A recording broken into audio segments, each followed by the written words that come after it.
Hello everyone and welcome back to the Heroes and Fables channel. We are here once again this week to play another episode of Blasters and Bandits. As you can see, the Gonk droid has moved over to Bigfoot's slot as unfortunately Bigfoot had to work today. And but we do have Derper back, which is nice. So welcome back, Derper. And welcome to playing with us again. So we're gonna go ahead and just previously on the last episode of Blasters and Bandits, the crew had been successfully pulled into Geb the Slimy's cartel. And that is going to be way too loud. Hang on, sorry. I'm adjusting some music things down.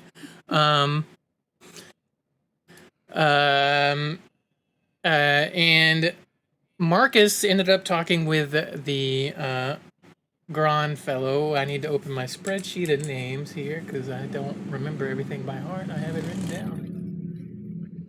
Spreadsheets. Talking about Crag? Crag, yeah, Crag. Crag Brois. Yep.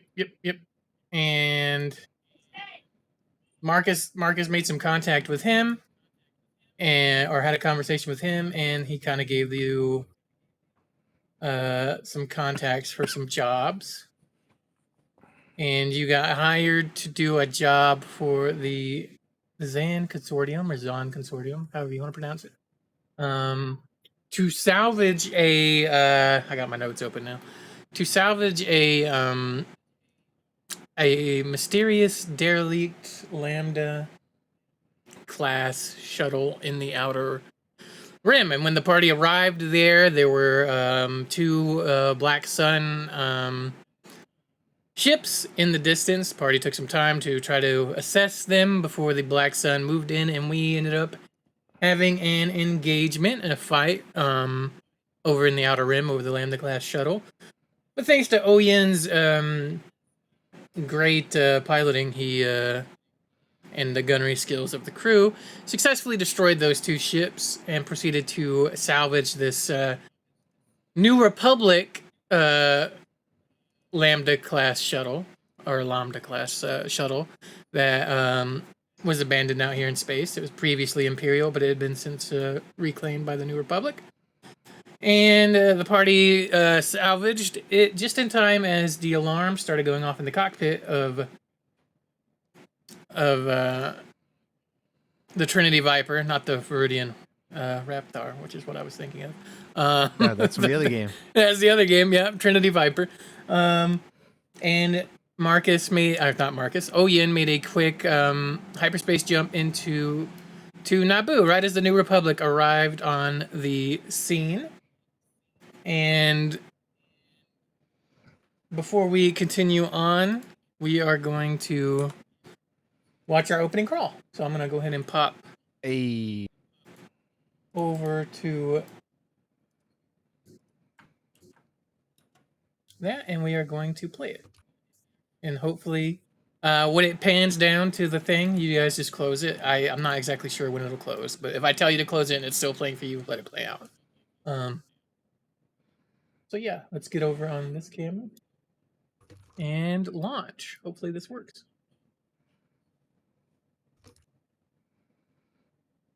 A long time ago in a galaxy far, far away.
Oh shit! There it is. All right. Ooh. Feel free to close that once you see the planet. So yeah, with the recap there, we're gonna roll destiny points for you guys. So let me go ahead and I'll put the command in the chat for you. Cool. Because we forgot this last time. Right. Oh no. Watch us get there on we dark go. side again. Nah, you'll be fine. Oh no. Derper. Why, shut up. Come on, Derper, make you roll. There you go. Derper. All right. 3-2. 3-2. That's pretty fair. That's pretty fair. I forget. Did last week did we roll for Jendi because Derper wasn't here or no? I don't Because think we was wondering did. Okay, I was wondering if you roll for Bigfoot this time or not. But let me scroll up, but I don't think we did. Yeah, no, I was just trying to remember because I didn't know. But if we didn't, then that's fine. I was just curious though. Because I couldn't remember. We did not. We just rolled for the players that were here. Okay, cool. That makes sense. Yeah. Fine. Cool. 3-2. Right. So the Trinity Viper comes out of hyperspace. Comes through the light tunnel of hyperspace, and the planet of NABOO comes onto the view screen. Well, that's the wrong camera. For the in your view screen of the Trinity Viper. Sorry, and OYIN, you notice that your fuel indicator has indicated that you are low on fuel. So, regardless of whatever's going to happen after that, you are going to have to get some fuel. Yeah. So I will see that blinking like beep, beep, beep, beep, beep, beep, beep, beep, beep, or whatever. Yep. But I have to land and fuel up the ship. How long were we in hyperspace that time? That time is it's relatively quick. Yeah, from where we were to here, I tried to pick somewhere that was kind of close by, so it wasn't that long. Yeah, it's not very long at all. But still, I think the jump from Nar Shaddaa to over here kind of. That's what kind of wiped you out. Yeah. Yeah. Because that was a pretty long one. And yeah, so the fuel indicator is going off. You're gonna have to stop and get some fuel. Chippy, set course for the. Chippy beeps and boops a response and puts in some navigation coordinates as the Trinity Viper starts to make way down into the atmosphere of NABOO.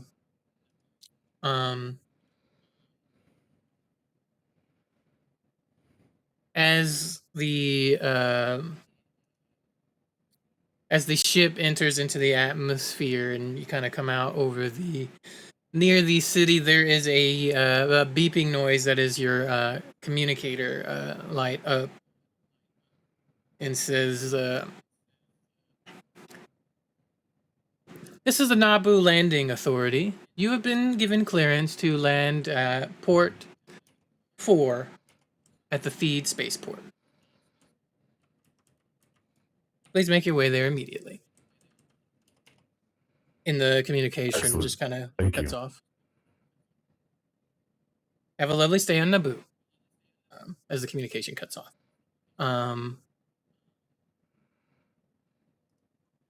So yeah, you guys, the Trinity Viper is, OYIN, you are quite skilled in your piloting duties and have no problem making your way to Port 4 of the starport. Yeah. OYIN, have you been here? This is just me asking out of character, obviously.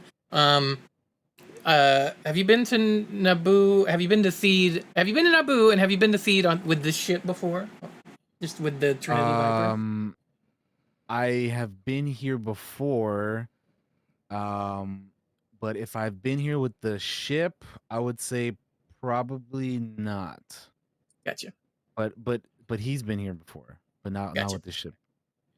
Gotcha. Just curious if they might have a record of your ship Yeah. or not necessarily here. Now,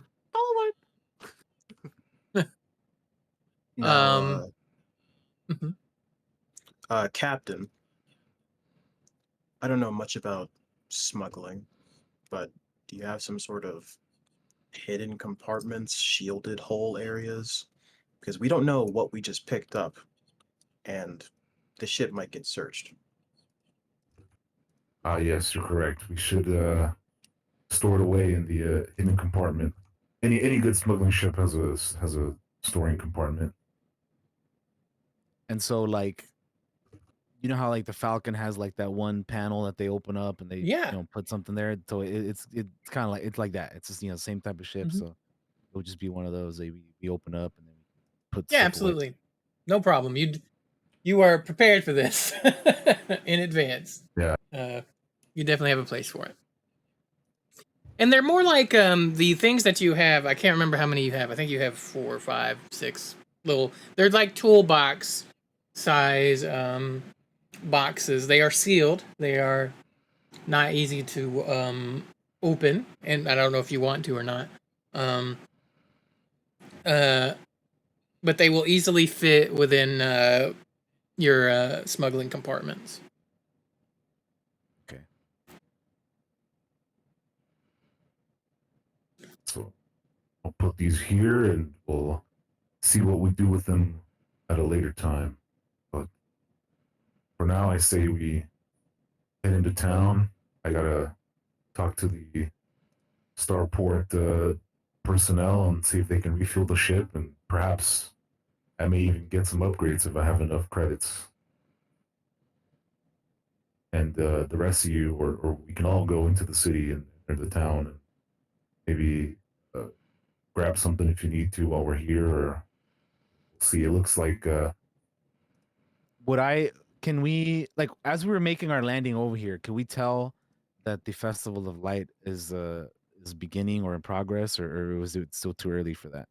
So it's still too early. You guys are arriving probably like the start of the day on the Festival of Light. So like everything is kind of getting prepped and everything will happen that night. Okay. Is kind of when you arrive. Now, the Theed starport is a grade 3 starport, so it will cost some money to dock here. It's 50 credits. But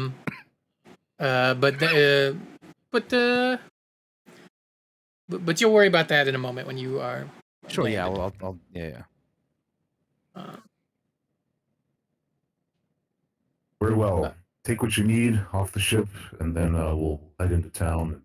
Like I said, I'll speak to the spaceport personnel and see if I'll pay the docking fee and all of that. Oh, don't worry about it. But yeah, if you guys are ready, I say we should head out. Yeah, let's see what they have to offer. All right, yeah, let's just take a walk around. I guess we'll depart the ship with the landing ramp, and then once we're off, I'll try to find the nearest, like, anybody who's here. I got you.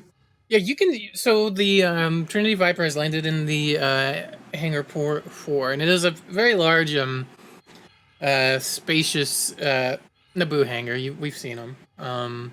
Yeah. And I lost my train of thought. And you see a like a Loki, I'm getting a little bit of feedback, by the way. A little bit of why am I blanking? Like a podium type computer thingamajig, and behind that is a terminal. Yeah, a terminal, and a droid is standing there, inputting some inputs into it as you kind of walk down the loading ramp of the Trinity Viper. Okay, is it like a protocol droid? Like, Yeah, it's a protocol droid. Yes. okay. So I'll just walk over to it. It looks Greetings, at you. protocol droid. It looks up at you and takes notice at you as you speak and says, "Greetings, I am your landing agent, L4T3. Docking fees will be a total of 50 credits, please." Very well. And I hand over 50 credits.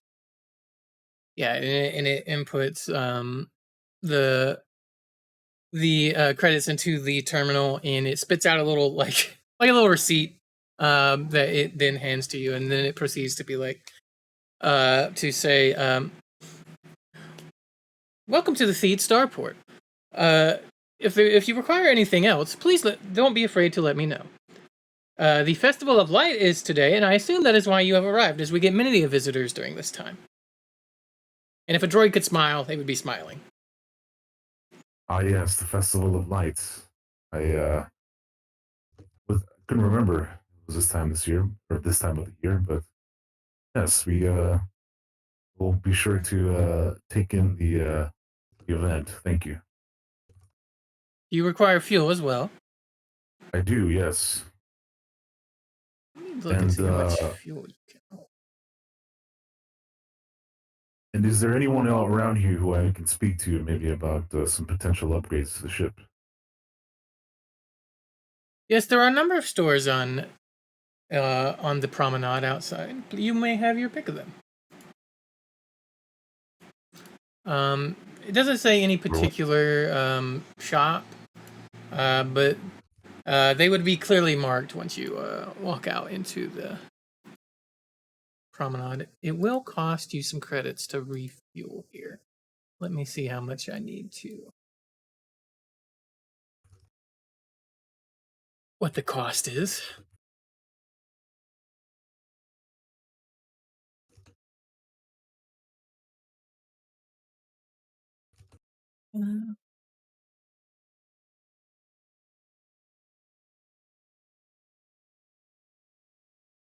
Okay. The Trinity Viper is what size? So we're gonna do this kind of loose, DT.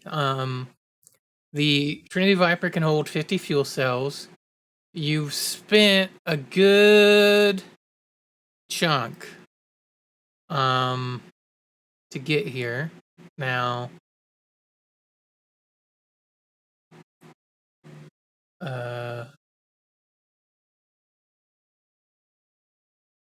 if you want to restock completely, it'll cost about 1,000 credits to restock completely. Yeah, it's expensive. If you want to do like a halvesies, it'd be like 500. We just need enough to get us back to Nar Shaddaa, right? Yeah, you can probably get back to Nar Shaddaa with about half. Geba said that our fueling is covered there, right? That's true. Yeah, everything in Nar Shaddaa would be covered. So technically, if you can get back there, you need just enough to get there so you can fill up again, for free. Which will be decide how much I should fill up on. Which, let me see. I'll do some quick math here, since you guys know I'm strong here in that particular. So what are we sitting at right now? You said you probably have about. Like, would we be able to get to Nar Shaddaa as we're standing, or do what With what you have right now, no, you would not. Okay. Fair enough. You can probably get there with about. Yeah, let's see here.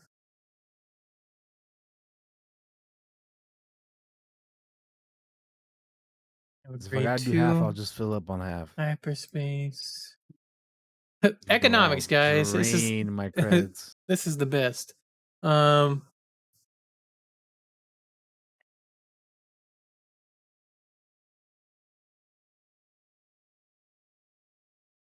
Yeah, you probably have about that. You can probably get back with about.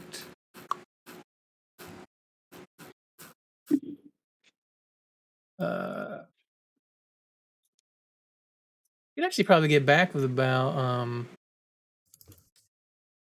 300 credits worth of fuel. Okay. If that is acceptable to you. Yeah, I'll do that. That's fine. With your current I'll stores. I'll go in half. You can have these? Okay. For the fuel. And there may be ways on Narshada to make some money as well. So yeah, I'm like, after this, we're gonna have to go on some jobs again. Unfortunately, fuel is actually really expensive. Even in space. Why did I have to be a pilot? No. Especially you know this pain all too well. Yeah. Oyin. But it's why it feels like you can almost never get ahead because you're always having to spend credits on fuel and things. So that's why everything kind of getting in with Geba has kind of helped you make a little bit more money because he's going to cover fuel costs. The problem is this particular job took you all the way to the Outer Rim, far away from Geba. But it's going to be worth it for the Festival of Light. You hope, and all this is just flashing in your mind. Yeah, like, so damn. I will pay the credits to the droid. All right.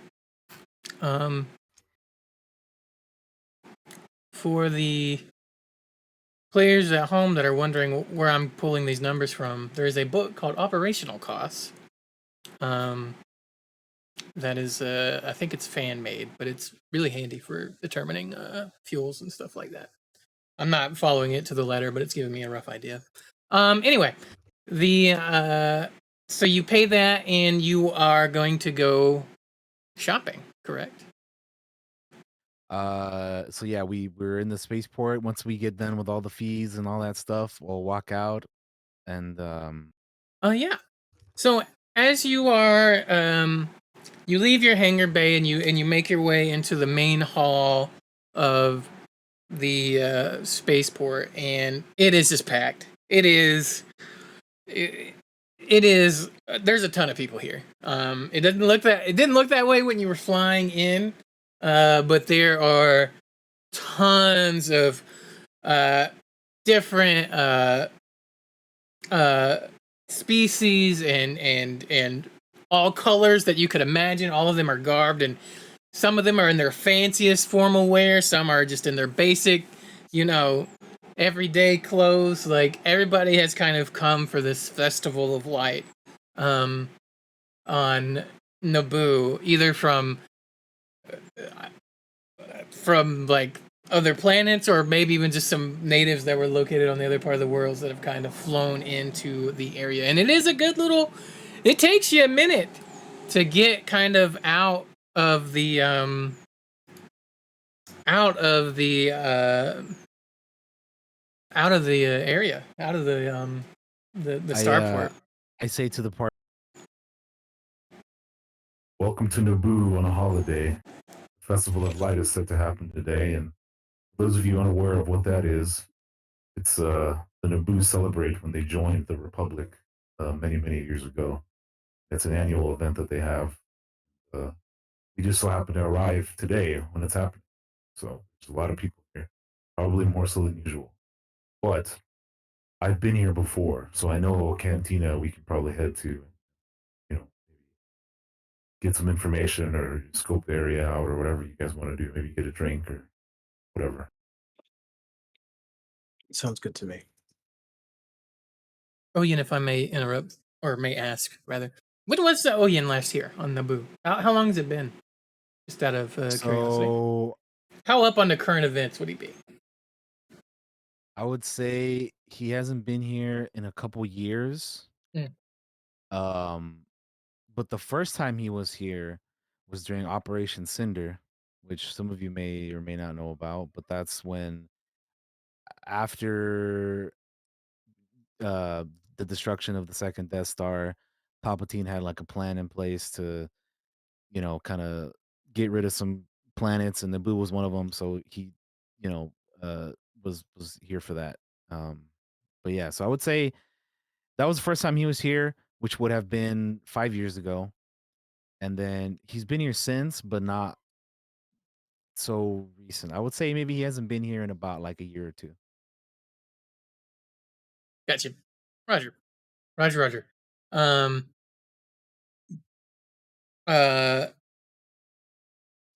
So you all step outside the starport for the first time.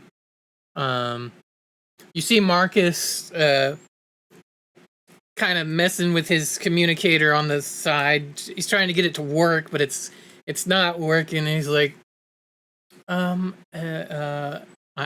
no way I can do Bigfoot's accent. I would love to attempt it, but it's just gonna be embarrassing all around.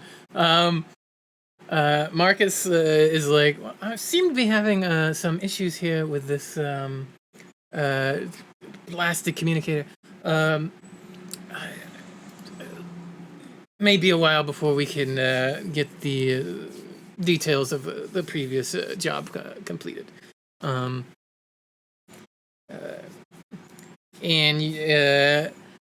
as you all step out into the open, the starport opens up into like an big outdoorsy. What's the word?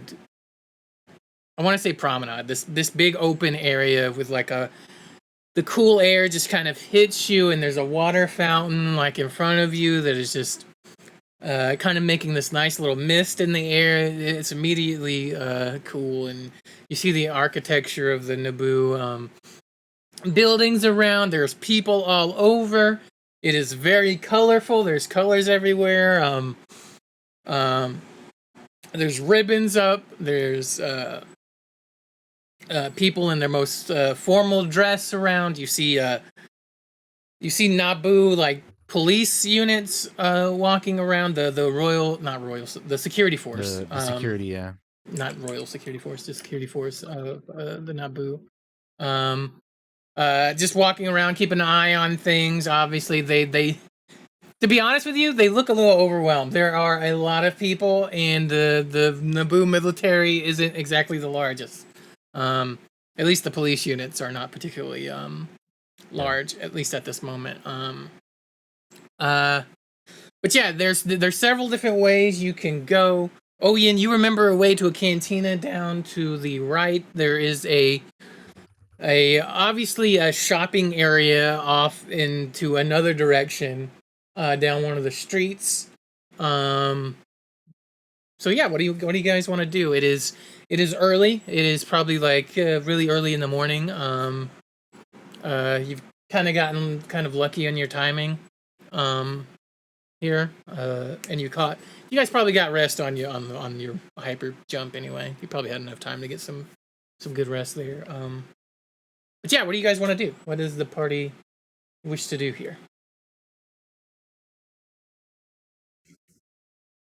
Do we want to go to this cantina that I remember from the last time I was here, or do we want to go to the market, or what do you guys want to do?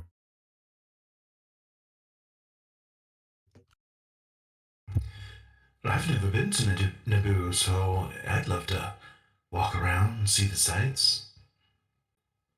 It's a very beautiful place, as you can see. I've never been to Naboo. I've heard of stories and such, but it should be good. I wonder if they'll have good scrap for sale.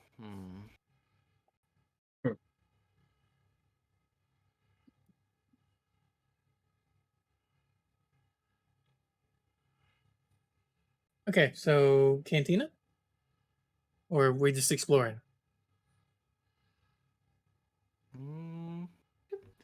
explore?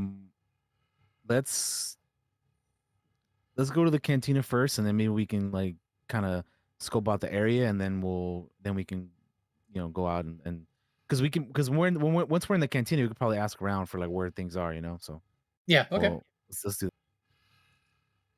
All right. I know a So- cantina from the last time I was here. It's called the Gundark's Fang, and see, we'll probably be able to find some information on current events about what's going to be going on, and maybe we can. If you guys are looking for something in particular, like Jandy, I know is looking for scrap. Maybe we can find out who would be in possession of such things. So let's head over this way. All right. Sounds good. Yeah, so you eventually are able to elbow your way into this massive crowd and start making your way slowly toward the Gundark's Fang. yeah. It's what you didn't notice before but hits you now as you start to walk is the smells. The very pleasant smells, I should add, as there is lots of food being cooked here on the walkways, as people are out just trying to make a credit here and there, and they're in preparation for this event that's happening. You are eventually able to get to the cantina, and even the cantina's packed, but you're eventually able to make your way inside, and it is teeming with folks. You see the bartender, multiple bartenders really behind the counter, just getting drinks out to the waitresses that are walking around. You see him; he's kind of like a heavy set. Sorry, I just had a thought. He had kind of a heavy set man with a long snow white bushy beard back there. He has an apron on. He's kind of got a little sweat going, and he's like, he's handing out drinks. He's adding little flares. He kind of twirls bottles around too, kind of doing a little entertainment here and there. There's probably like some I don't have any music for this, but there's probably like some Star Wars jazz going on in the background. Just some chill type of music going on as you make your way inside. Oh yeah, and you think you spot a table over in the corner. You can't quite tell, but you make a beeline for it. Yeah. Because if you don't get it quick, you won't have This one. table is ours, and then Then I just fucking just like not like book it, but like that like fast walk people do. Like I'm just like fast walking over. I got you. Yeah. So you all take up your seats around the corner. Oyin, and anybody else that wants to. Who's being actually? Here's a question: who's being the most perceptive right now? Who's taking in the room? I would say, since I've been here before, like I'm kind of familiar with it, so I'm not like, maybe as cautious or wary as some of these other guys might be. So, if any of you guys want I'll to go look ahead. around. I'll look around. All right, give me a perception check. Let's just see what's going on. Give me no difficulty. I just want to see what you come up with. What's going on in this thing? Difficulty. Boop. All right, here's what you see around the room that is of notice with those two successes. You notice a small group, Jindy, over in the one corner. It's a mass, but it is quite a few of the NABOO security forces. They are sitting there having a drink or two. And in one of the other corners, you see just a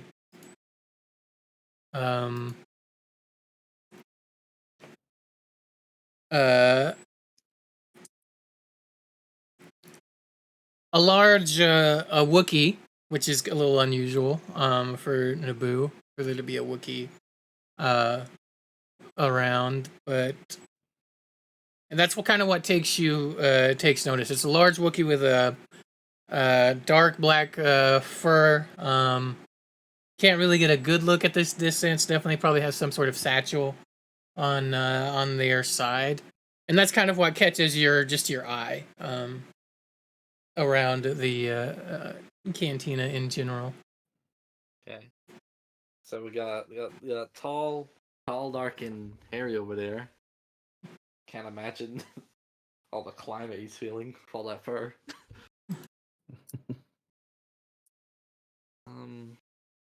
Yeah, probably just keep an eye on him just in case something happens.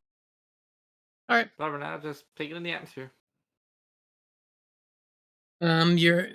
It's very loud in here. There's a lot of talking, but eventually a waitress makes her way over to you.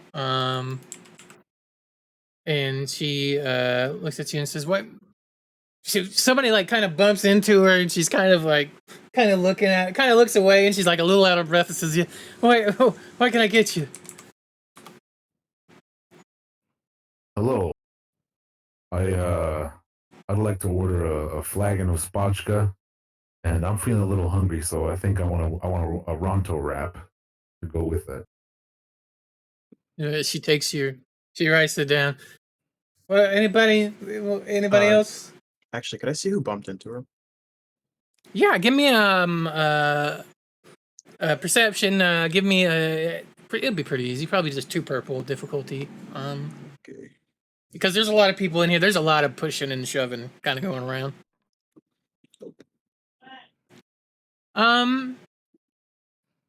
Yeah, there's just too much going on and you don't quite see it. But tell me, Toast, how do you think those advantages help you out with something? What is it that you think you notice otherwise, or if anything at all?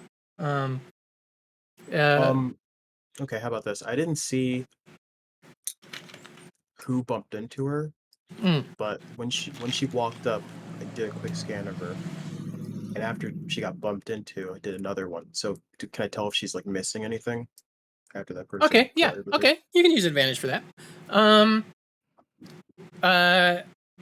She has everything that she has when you saw her to begin with. She isn't missing anything.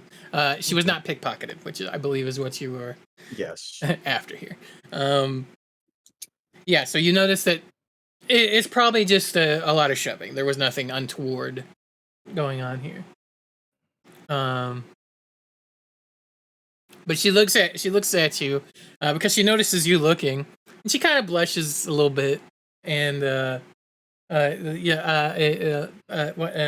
what can I get for you? Also, Bayard, I'm gonna assume you're not in your stormtrooper armor, but are you wearing your stormtrooper armor? Just like the boots. Okay, I got you. I just I assume you're not when we're out and about, but Not like especially not here. Yeah. Okay. You can't leave out them stormtrooper tins. Look, gotta have them I'm just wondering how fiery this cantina visit's gonna get. That's all I'm asking. Okay, yeah, but she's looking at you expectantly. Like, what can I get you? Kind of new to the area, so whatever you recommend. If you have a favorite thing, I'll take that. I'm not picky. All right, I'll get you a Coruscant cooler. How about that? And she writes it down in the notebook. He says he's not picky, but then she says Coruscant. There's just a brief sigh. Of course. Which your Coruscant cooler would be like a bourbon. That's fine. Type beverage. She looks at you, Doc. And for you, anything for you, sir? Being? Yes, I'll take. What's the special? What's the local flavor? Let's see. But they have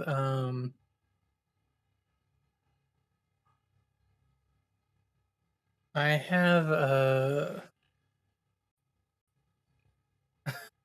I hate you so much right now, and I hate myself for not being prepared for this moment. How about a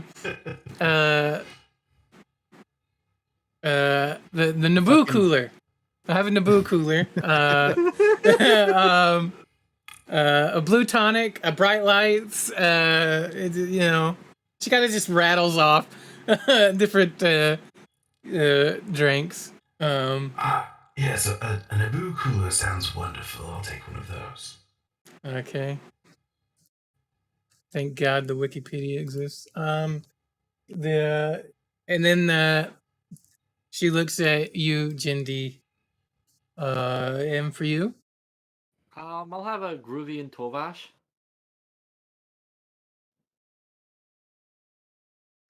She kind of there's like a loud clamor, and she kind of steps closer to you and turns her head a little bit so she can hear you. Can you say that again, please? Sorry. A groovy and Tovash. All right, she writes it down. And then we'll be right back. And she starts elbowing her way through the crowd. You notice that she she kind of has an annoyed look on her face, probably from getting shoved a minute ago, and now she just doesn't care. And if there weren't so many people, it would probably be a fight breakout from all the elbows she's throwing. But it's pretty crowded in here. Nobody really wants to start trying to get killed over a drink or two. So she eventually makes her way over to the bartender and gets you guys' order in. Yeah, but it'll be a little bit before your drinks and food are ready. So there's some sweet Star Wars jazz playing. There's a lot of people. It's just a lot of sensory, maybe even overload a little bit going on in here. So what are you guys doing while you're sitting here waiting on your drinks and things?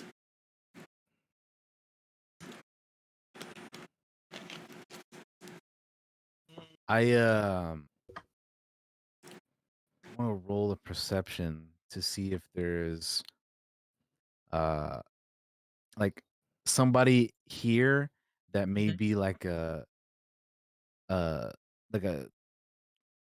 what's the word, like a person who knows or like somebody who sells like just ship like parts or You're looking for somebody is dressed is in like is, merchant is garb? yeah, like a merchant, like a shipwright merchant or something. I know, I got you. I know exactly what you're talking about. Like, it makes sense that you could find somebody like that because they would be in like Yeah, they'd have, probably like, be clothing dirty and ass kinda- clothes on, to be honest with Yeah. you. They got like they're dealing with ship parts all the way, grease and who knows the equivalent of fucking Star Wars oils and shit. Yeah, go ahead and give me a perception with like two purple. Actually, give me a purple and a red difficulty because it's pretty packed in here. Okay.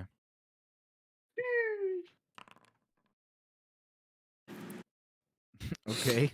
All That's a right. roll. So, here's what happens.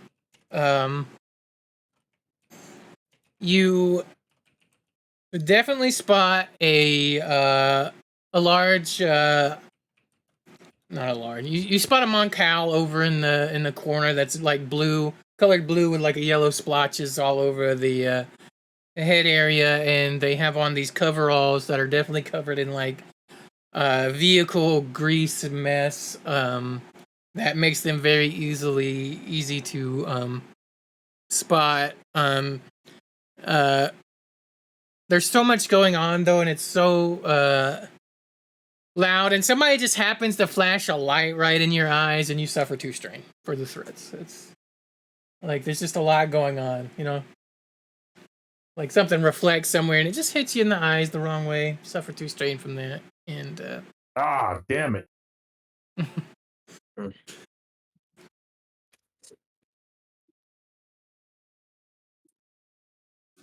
But yeah, you see a Moncal over in the corner that you could definitely. So while we wait for our drinks and stuff to arrive, I say to the I'll be right back. and then like I stand up and I head towards the general direction of the Moncal, trying to like weave my way through the busy cantina, you Yeah. know. I'm not making you roll for that. It's stupid. You eventually make your way over to the Moncal who has a you see he has a bottle in his hands of uh Carillion whiskey, which is probably a little unusual for this part of the galaxy, but somehow they have it here in this particular bar.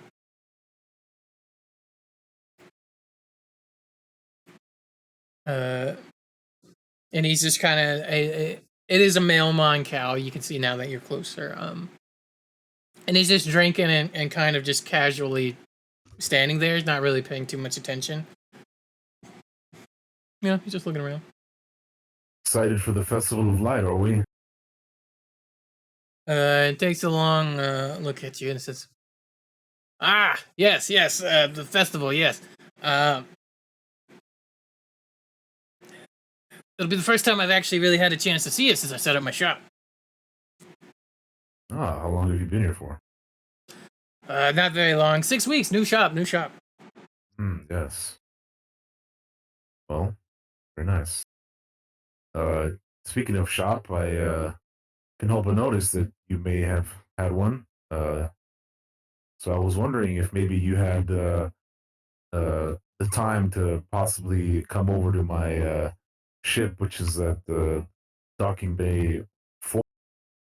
I believe it's at 4, right? Yep, 4. At docking bay 4, and see if you have any potential parts I can use to upgrade my ship. Because I think I'm due for an upgrade. If you have time, of course. Oh, you're in luck. And he pulls out a data pad.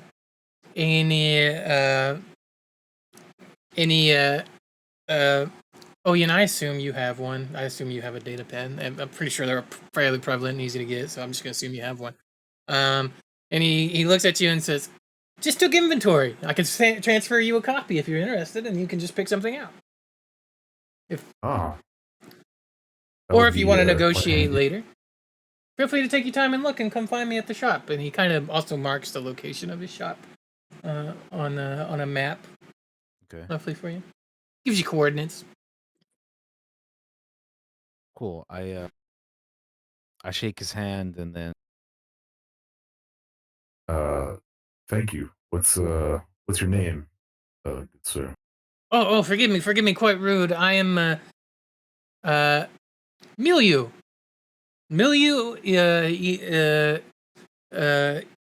Varoon. Milieu Varoon. I'll put it in chat for you guys because it's gonna be Oyin Milieu. Raal, and then like I said, continue to shake his hand.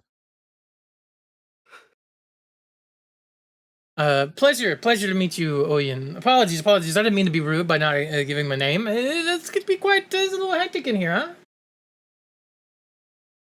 yeah, no, it's completely understandable. Don't even worry about it. Thank you for your time. I'll go ahead and take a look at this. Take a look at your stock, and I'll probably head back to your shop if you'll be there later on. Got you. So here's what I'm gonna do for you guys. I have made a it's gonna be a character sheet, but it's not a character sheet. It is a item it'll be where your character sheets are located, called NABOO shop. Because it won't let me rename it actually. To Milieu shop. I don't think it's gonna let me rename it though. Let's see, character sheets.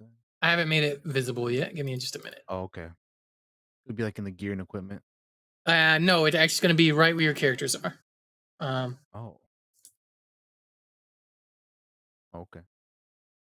Let me see if that saves. I don't think it's gonna save though. Yeah, it's just gonna say NABOO shop. But here, I'm gonna make it visible to you guys right now. I'm gonna make you all owners, so just don't delete anything out of there. And you should see it now. It says NABOO shop, Oh my god! Look at all this fancy stuff. and there are items in there. And this pops up on your data pad, Oyin. Nice. So these are the items that are available from his shop. I think there's a couple things that shouldn't be in here. Like Wizard pouch and a Carillion whiskey bottle. yeah. But for the most part, this is his shop. What was the thing that I think shouldn't actually be in? The toxic detector doesn't really make sense, but yeah, you knows it could just be like a little general shop that Millie runs, and he does have ship things in here, as well. You can also click on the items in there, and it will open a little menu for you guys that you can look at to see what the item does. I think it should. Yeah, it does. Okay. I just randomly click the goggles. Yeah, the more targeting goggles. Yeah, so this is what pops up on your data pad, Oyin, and this is what you see him having available. Basically, some of these items are quite rare, and they are quite expensive as well. Some of them. I definitely noticed that. I'm like, I don't know if I have enough credits for what I want to do.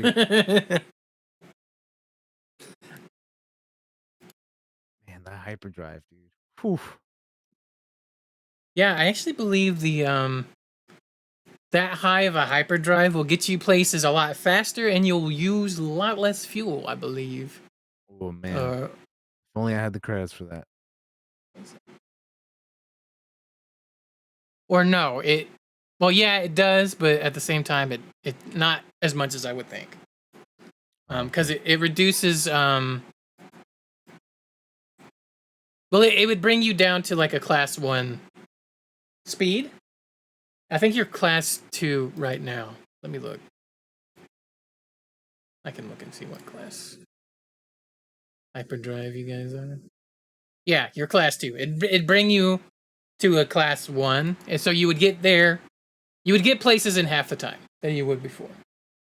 So if something took you 16 days to get to before, for example, it would take you 8 days with this upgrade.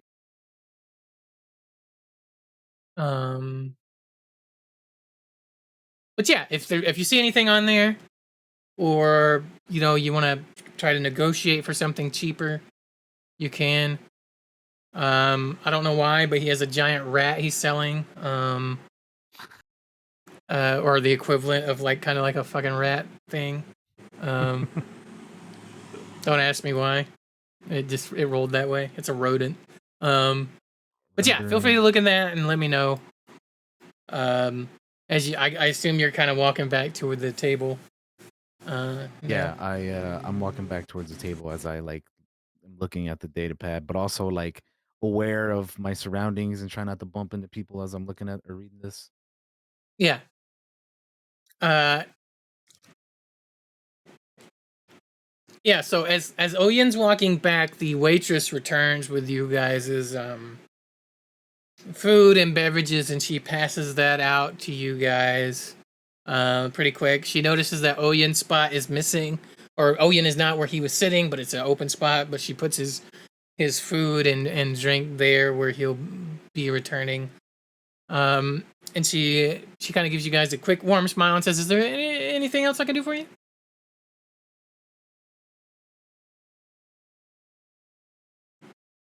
Okay. Enjoy the Festival of Lights, and she just kind of starts weaving her way back around to somebody else that's asking for a refill. And as she kind of makes her way, Oyin returns, and Oyin, you find that your drink and food has arrived as you get back to where you were. Yeah, I set the data pad off to the side and I just start eating and drinking.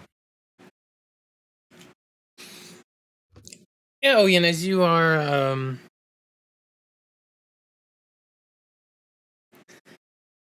kind of sitting there, you hear a familiar voice say, "Well, as I live and breathe, if it isn't OYIN RAAL." And you look up and you see a face that you haven't seen in quite some time of I recognize that voice. you sure do.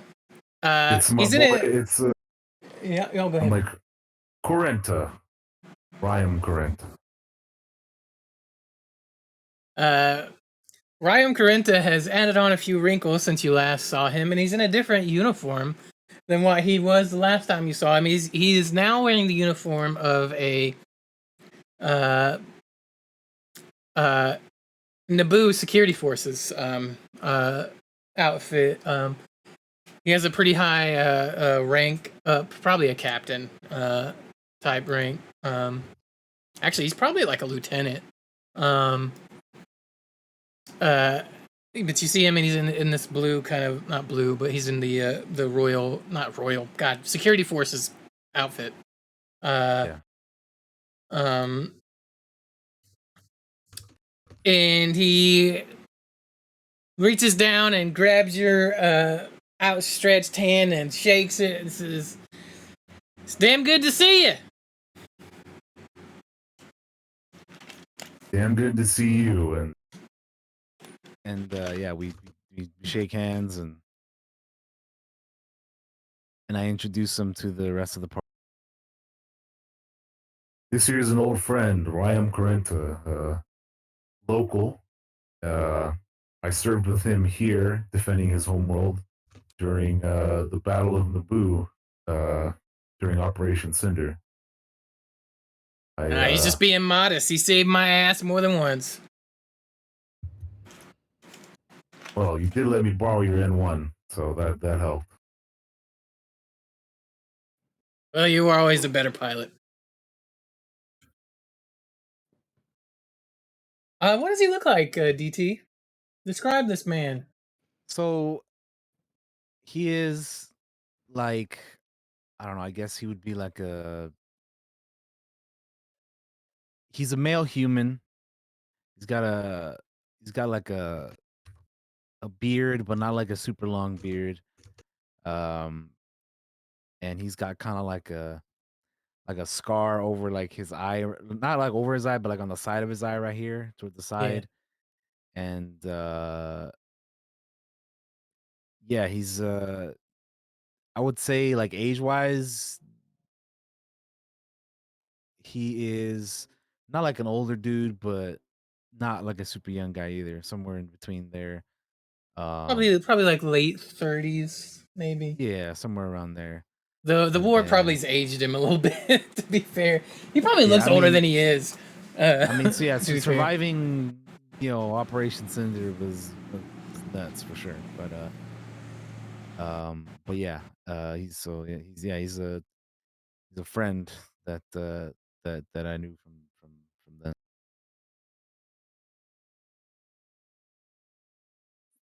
Pleasure to meet all of you. I'm doing well. I volunteered to lead security forces for the celebration going on tonight, and well, there's not much to be flying around lately anyway, so they're a little short-handed. Sense. It seems there's a lot of people here for the holiday. Yeah, they keep coming in by the starship load. I see you did too. Just arrived, did you? Yeah, we did. We got here not long ago. I assume so. I know you would have reached out if you'd gotten here any sooner. You know it, pal. Would I have? Well, I guess probably not. But can I do a perception to see if I also would have noticed the Wookiee that Jeudy noticed earlier? Sure. Let me see. No difficulty. Just roll perception. Okay.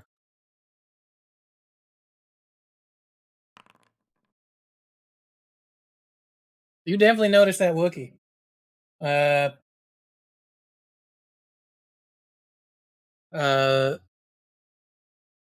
Not many Wookiees around here, huh? Usually, right? What's the deal with the one over there? Him. That's Tichua. He's he's actually a friend of mine. You want to meet him? Sure. Yeah. Give me a minute. He gets up and walks Cool. away. And during that, I'll continue to eat my food before it gets cold. Yeah. So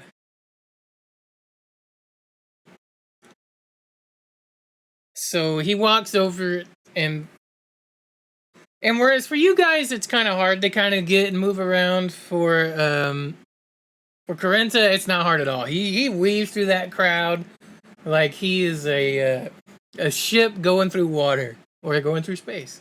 And he gets over to the Wookiee and you see him say a few words to him, and then eventually kind of they start making their way back. You notice it's much easier as the crowd kind of parts for this large black furred Wookiee that has like these leather straps going across the chest, and you see he has a satchel on his side, and it's very easy to see that he has actually a NABOO security emblem on the satchel.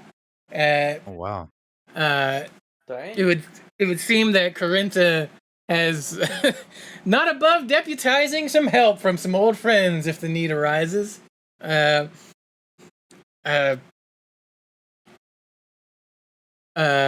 then they eventually get back to your table and says, Tichua, I should have brought you over here to begin with. You saw how easy it was to get over here. I guess all you need is a giant Wookiee with you everywhere. And the Wookiee kind of looks over and responds, and yeah, I can't do Wookiee noises, guys. It's gonna be really bad. Like do any of you guys actually understand the Wookiee? By the way, do any of you understand Shriwook or the language? I would say I understand a bit of it. A little bit of it? Probably say I understand, considering I've got a big brain. It's up to you, man.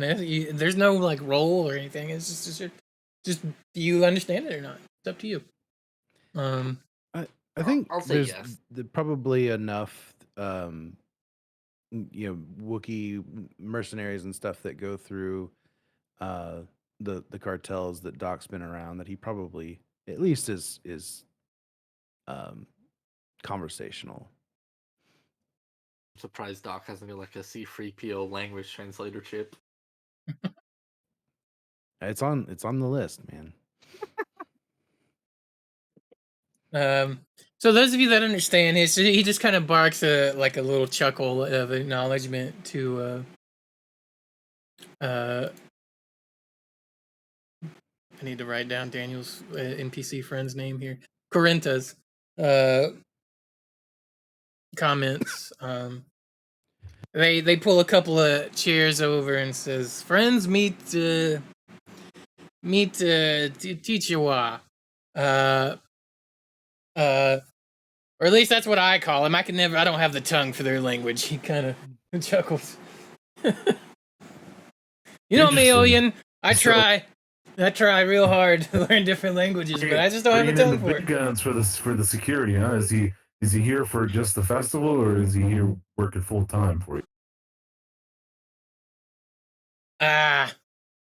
He kind of hangs around. I've known him for a while, you know. He was a member of the Rebel Alliance. I'm surprised you haven't had a run-in for him. I heard you run a squad up in there was many Wookiees in the Alliance. Yeah, that's true. That's true.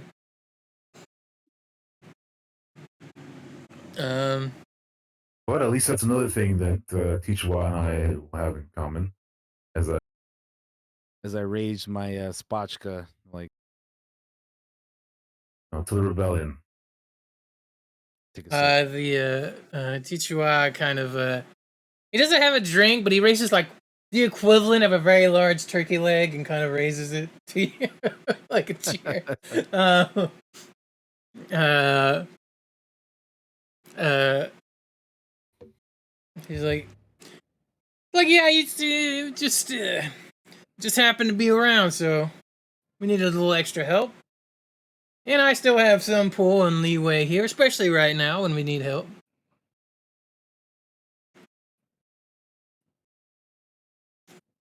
Yeah, fair enough. How about There's a you, lot going Oyin? on today. What are you doing on NABOO? Well, I had to stop for some fuel, and I figured since we were close by, I'd stop by here and refuel and fill up. I'm gonna need some more credits though, so if you know anything going on, you know, if you got a job you need doing, let me know, because yeah, the fueling up and the docking fee and all that, it's, you know, being a smuggler is it's pretty rough. You lose more credits than you earn. Should have gone into security like me. He kind of chuckles and says, let me see here. I have any way to give you a job.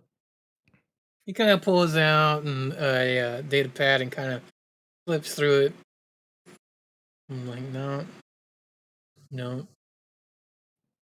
Oh, yeah, and if you'd been here yesterday, I would have had a job at least for a little police work, but unfortunately, I don't have any slots right now. Well, that's fine. I'm sure we'll find something around. I'm sure there's got to be something somebody needs, and maybe in preparation for tonight or whatever. Figure it out. But I appreciate you looking. Yeah, see.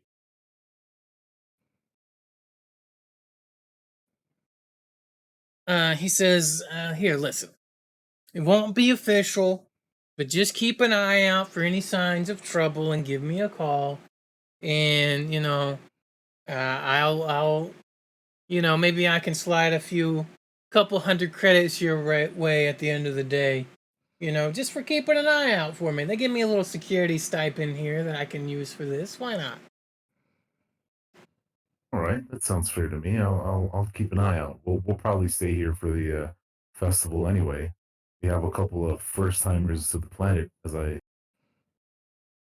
I point over to like some of the I guess it would be everybody's first time here, right? I would imagine. Yeah, have any of you been to Okay. NABOO before besides Oyin? Also, Oyin, he slides 100 credits over to you. He just says, I'll give you half now. Thank you. So add 100 credits to your inventory. But go back to the question. Anybody else? This is everybody's first time in NABOO? Yeah. As an adult, Doc's never been. Yeah, no, Doc's I've never barely been. ever left hut space. Gotcha.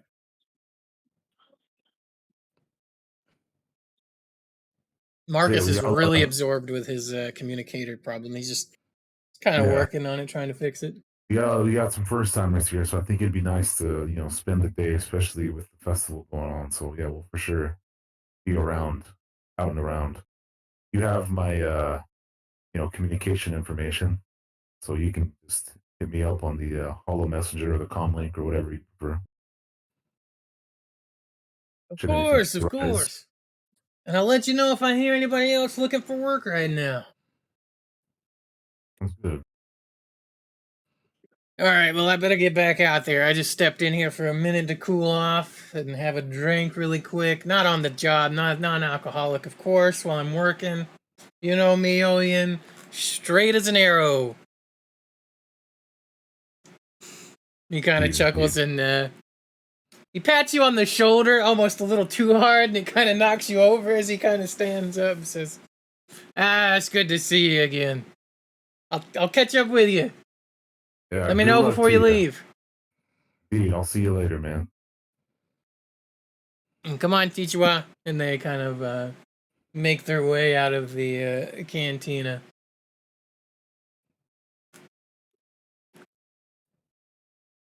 Yeah. What else do you guys want to do? I'm gonna finish up eating my food and drinking my drink, but as I do this, I say to everybody, Let me know when you guys are good. We can go out and explore the marketplace, or since you've never been here, we can just go out and take in the view or the sights or whatever.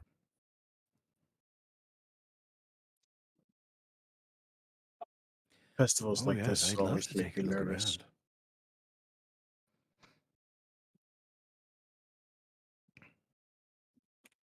around. What did you say, Loki? Or what did Doc say? Sorry. Uh, Oh, yes, I'd love to take a look around.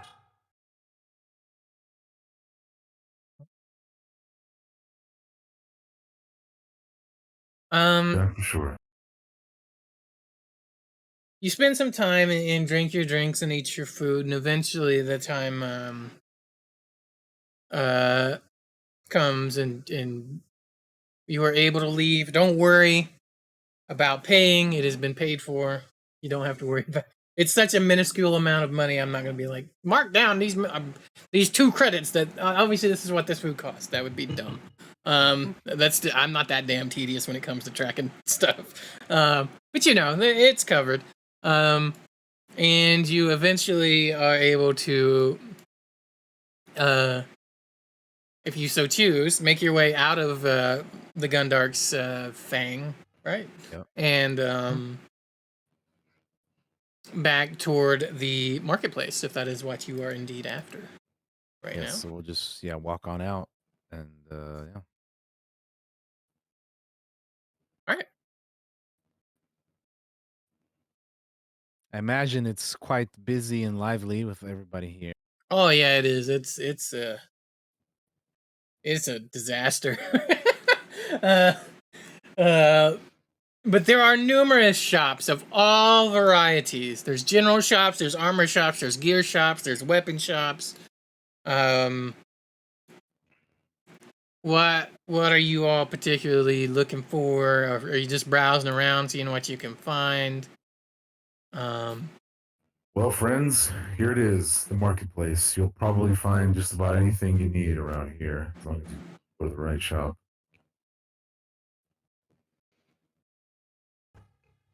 Oh, yes, this is truly a sight to behold.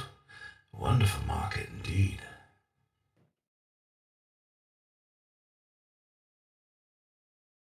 Yeah.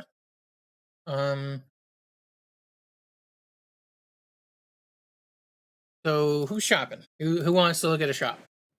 Let me know. Also, I'm looking? gonna I forgot to say this, but I left Yep. Chippy back with the ship just to Okay. Yeah. I keep an got eye you. on things. So he's not with me right now. Yeah. Chippy is on guard duty.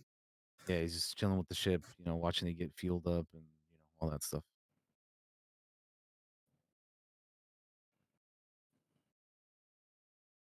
But yeah, you eventually you see a shop with the different names. You see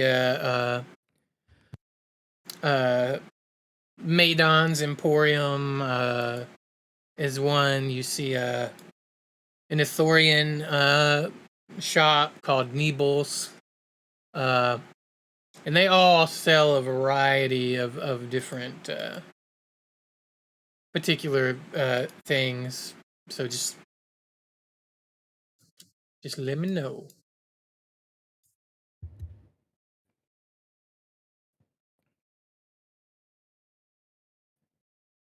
I think Doc would look around for like an apothecary or a place that might sell like he'd look for like non-lethal weapons or that kind of gear. I got you.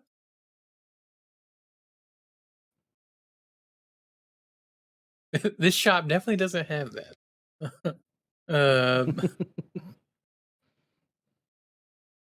Let's see here. Oh my goodness. So, Doc, while you're looking for these things, you come across a shop that first. It has a gigantic four-legged lizard creature, a varactyl, just Oh damn, there for sale. that's crazy. Yeah. Um. It's at a shop that has like it has a multitude of different things. It's just somebody selling one on the side type pair of goggles. Not goggles. Fucking Varactyl. God, sorry. I was reading something. Yeah, so Varactyl, think of the Boga. The Boga from episode 3, the thing that Obi-Wan rides when he's chasing Grievous, that's a Varactyl. That's very expensive too. Oh, wow. This is such an interesting creature. You ever see one Oh. of these on Hot Space? Not incredibly common, no. I think I've only seen it in on the data net.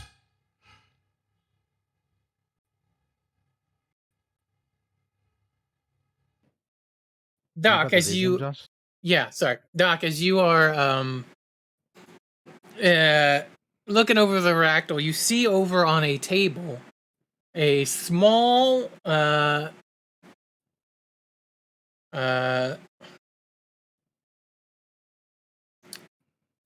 it's like a glass jar with some liquid in it. It is give me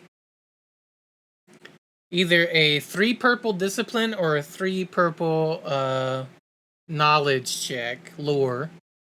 Wait, not lore. What is the other one?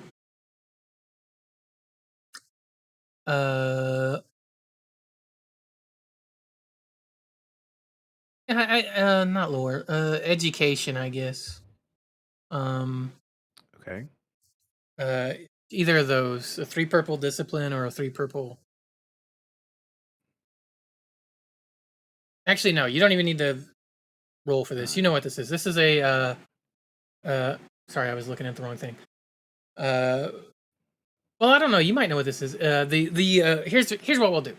The purveyor of this establishment walks over and says, "Hey, I have," and you see it as just a normal human, and says, "Hey, I see you've taken notice of the vial here," and it says, "This is a drought of fire." And the drought of fire is basically this brew is as fiery to consume as its name suggests. Once ingested, though, it bonds with the user's skin to ignite to deadly effect on any that they attack. Basically, once this is consumed, the user's body is covered with flames. They do not harm the user, and the user ignores any fire or flame-related damage. Their unarmed attacks gain the burn 4 quality, or add +1 to that quality if it is already possessed. The effect lasts for 1 round or 30 minutes if used in narrative time. But it is an alchemy thing. Well, that is certainly an interesting brew. What would be the price of something like that? That would be 400 credits. 400 credits. Well, it's a bit steep for my current budget, but a very interesting drag potion. Certainly interested in knowing more about how that works. I'll have to do some research.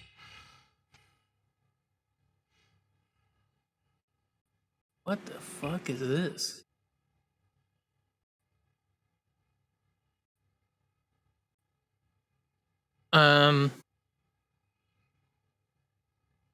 Doc, give me a medicine check. It'll be 4 purple. Me? Yes, sir. You spot something out of the corner of your eye. Okay. QQ. Something else on the table. You said 4. You said 4 purple? Mm-hmm. Alright. I'm gonna use a light side point. Go ahead. Give myself a little bit of a boost.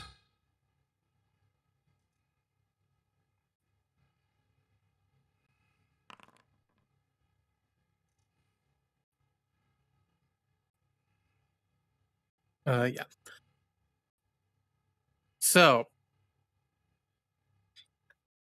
you notice a small vial of Cyanoxis D570, which is a toxin that is like all-purpose rodenticide. Basically, it's like an extremely aggressive anticoagulant. Jesus, words are hard. It works by weakening the walls of a creature's small blood vessels. That causes them to rupture and leads to internal bleeding and eventual death. So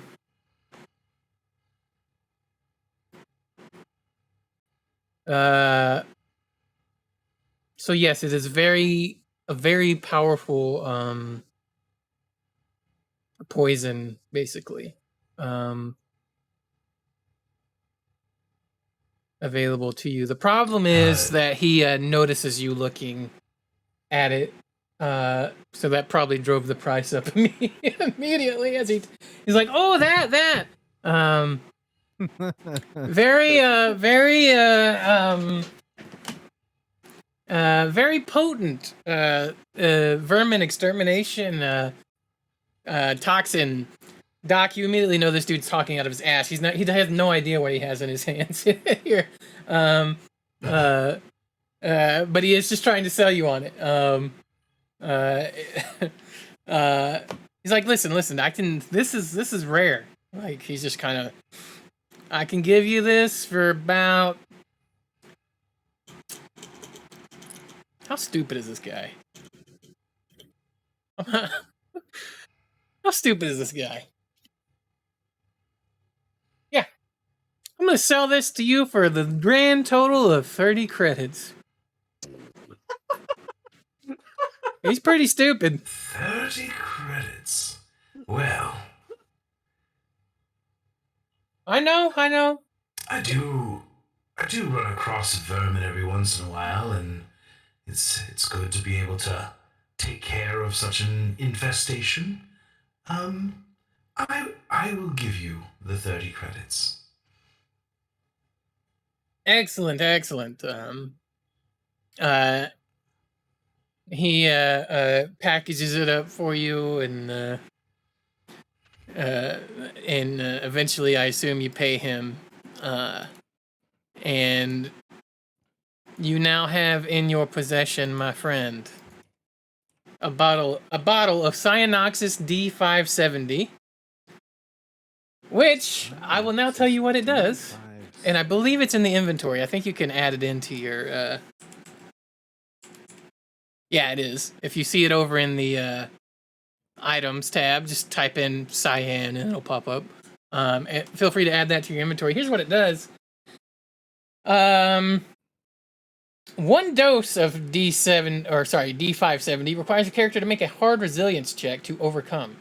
On a failed check, the poison inflicts 2 wounds and 2 strain immediately, plus 1 wound and strain per day for 10 days, or until the target succumbs to death. Each threat generated inflicts 1 additional strain per day, as internal blood loss takes its toll on the target's constitution. A despair can be spent to increase the number of days the poison stays in effect by 1.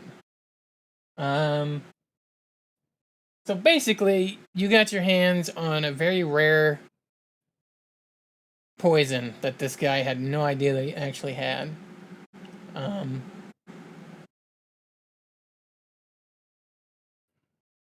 Wow, the lore on this thing is nuts.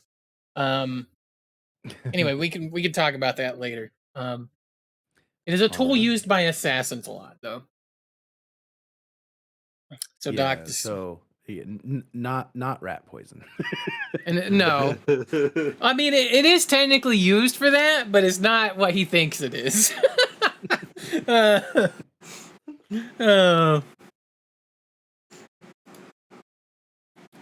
um,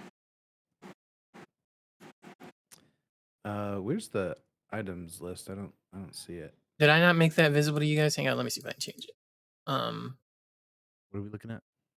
So the items are next to the actors tab. If you see it, it looks like Yeah, a briefcase? little. Yeah, I guess. Yeah, it's a briefcase. Okay. Do you see items in there or not? All I see in there, no, I just see Ogdude talents, critical hit list, and critical injury list. Oh, hang on. Maybe I didn't make it visible to you guys. Yeah, because I could search up cyan and I don't see anything. Hold up. Let me make that for you real quick. I will make Available. y'all observers to the gear. You see it now? I want to see the goodies. I want the goodies. Give me the goodies. Gear, yes. I do see gear now. Yeah. And I need to make it so you can see armor. And you should be able to drag it into your There character it is. sheet. Cyanox Oh, yeah, is like drag and drop. D570. My bad. I thought I made that so you guys could see. It's all good. We can see it now. I'll make you armor as well. All this good shit. God damn. Yep. But yeah, you get that and you add it into your. You can add that into your inventory doc. Because of course Yeah, you need more anybody poison, so that's- you can fuck up Fucknark some more when you go back. Yeah, anybody that's watching will see Doc kind of reach into his cloak and produce this like auto dock, bag. It's very like classic 18th century, doctor's bag. This is like leather bag thing, but when it opens up, all this like tech comes out. And he places the vial in a spot next to a bunch of other vials, locks it all back up, and then stashes it back under his cloak. Nice. Got it. This will go. Wonderfully in my collection.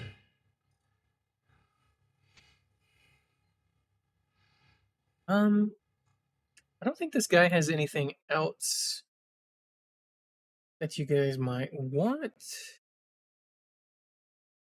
No. Is anybody else shopping, by the way? Looking for things in particular? I don't know, Jendi, didn't you want to look for something? Yeah, Jindy, Yeah, were I you wanna- after something? Yeah, I wanted to buy some. Mostly just tools and stuff that could probably help out the ship or just myself in general. Okay, I'll generate a shop for you. Give me just a second. So I assume we walk out of this shop because this guy has nothing else of value, right? He has stuff, but nothing that you guys would particularly want. You, Jindy, walk into a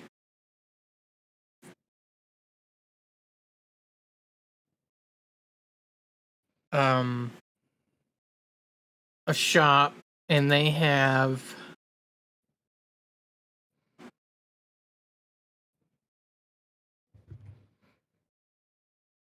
wow, these guys have some shady shit just randomly for sale. Hey man, it's the Festival of Light. There's tourists. It's all good. All right, so you go into a shop, and it's a small shop. It's only got like 5 things, but he has some micro rocket armor mounting, which I believe is an item attachment. Yeah. Okay. They have a what the fuck is this? There's some ship parts in here. Interesting. A sleek carapace. I believe this is it's an armor mod for the ship.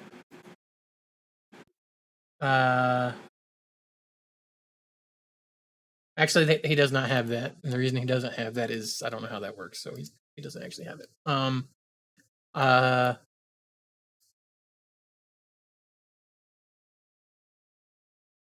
You see a underslung scatter gun, which is like an attachment that adds like a little shotgun, like a single shot slug thrower that can be attached to another weapon. It is not very subtle, but it doesn't have to be. It is very prevalent among bounty hunters. It basically adds like a scatter gun to the weapon and gives it the cumbersome quality. Okay. You see a vessel implant, which is like a small subdermal data storage implant, typically used by sleeper agents and couriers. Think of it as like a miniature high-capacity memory stick with a power cell and data jack and all that stuff. It has a cable attached to it. They are highly secure, highly rare. Think of it as like if you were trying to sneak data out of a place and you would surgically implant this into your skin. It's really hard to find, basically.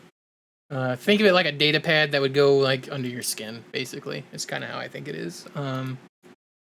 Okay. And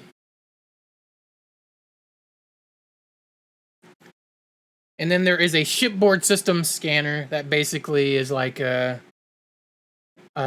small like starship gear that you can hook into the ship, and looks like a little small data pad.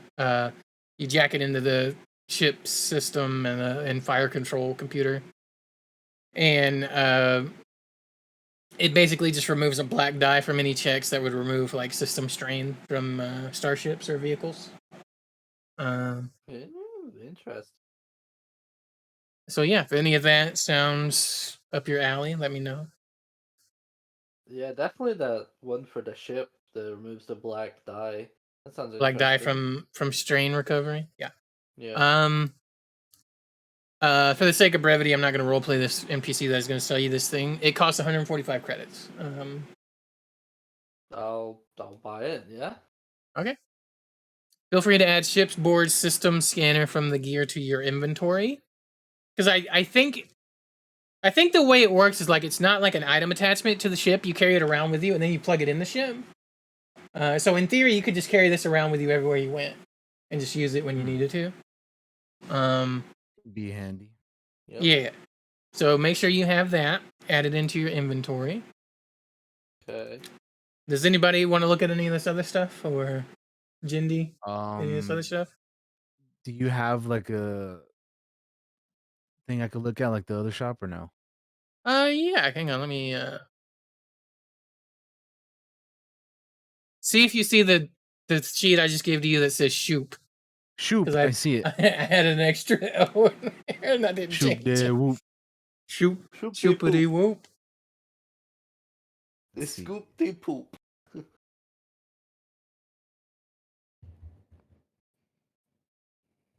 feel like this vessel implant is something maybe Bigfoot would want for his character. I don't know if we have the resources or the items available here, but it sure would be nice to be able to shut down other vehicles without blowing them up. We were sort of forced into this encounter and engagement with these headhunter ships, but if we could have disabled them, that might have been preferable in some cases. It'd be handy, yes, but I don't know where they would sell such a thing. Probably like a weapons shop, I would imagine. Might have something. Doc wants live people for experimenting on. I don't know. I'm just I don't know where you would have gotten that idea. No. Yeah. Let's see. You guys are looking around. You find a weapons shop. Let's see if it has what you want in it.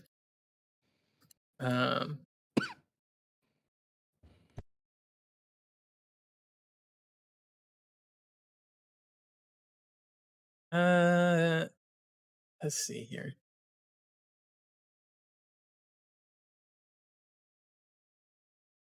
Technically, this would be an OYIN RAAL thing.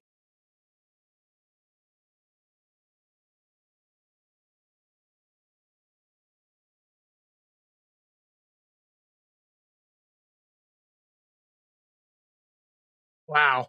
Okay. You find a shop that has this stuff in it. I'll give you another Mhm. thing that says weapons shop in it. Let's see. Weapons ship. Sensor unit.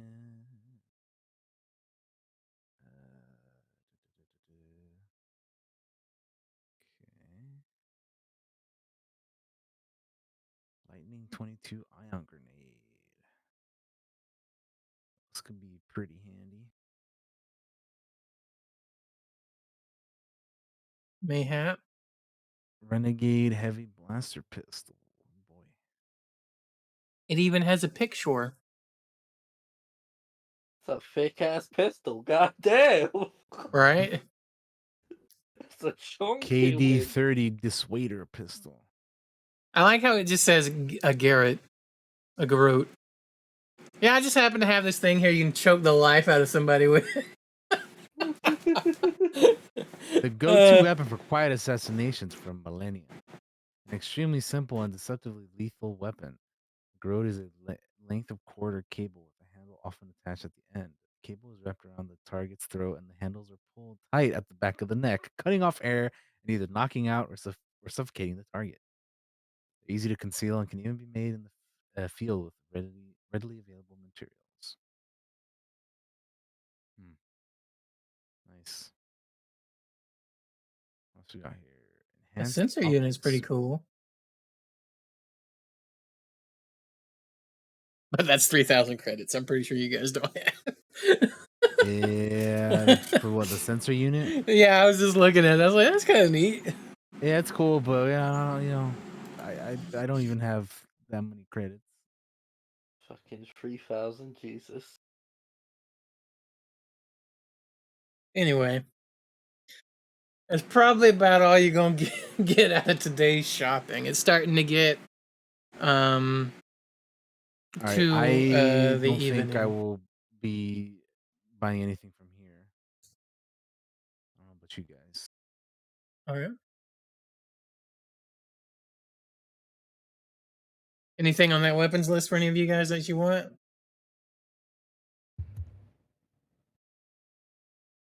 Nope. Nope. I'm good. Doc will eyeball this ion grenade.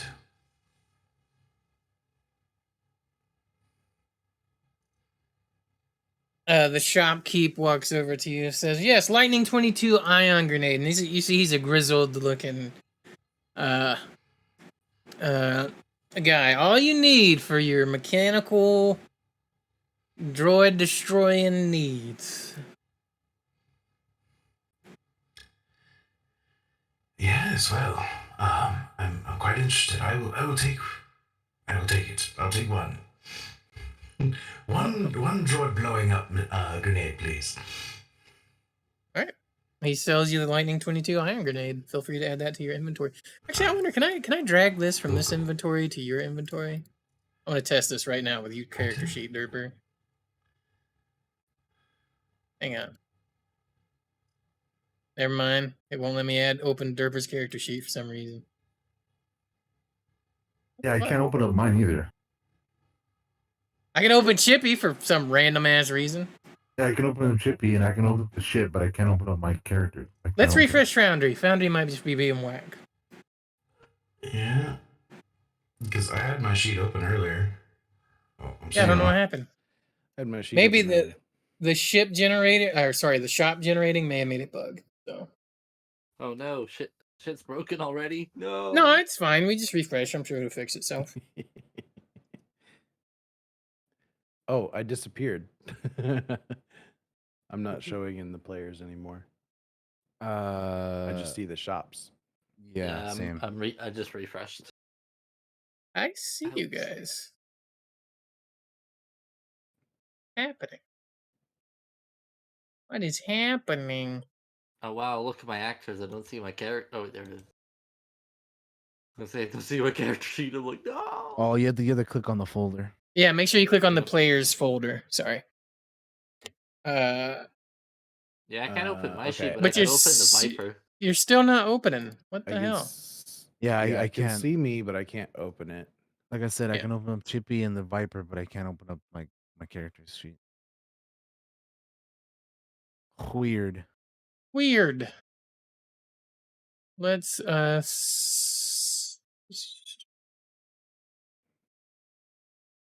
God dang shopping Um, episodes. Grr. no, it's fine. I don't. It could be like just Forge is being whack right now. Let me go back to the. I'll tell you what. Let's take a break because we're at a minute and a half. Oh, sorry, Okay. an hour and a half.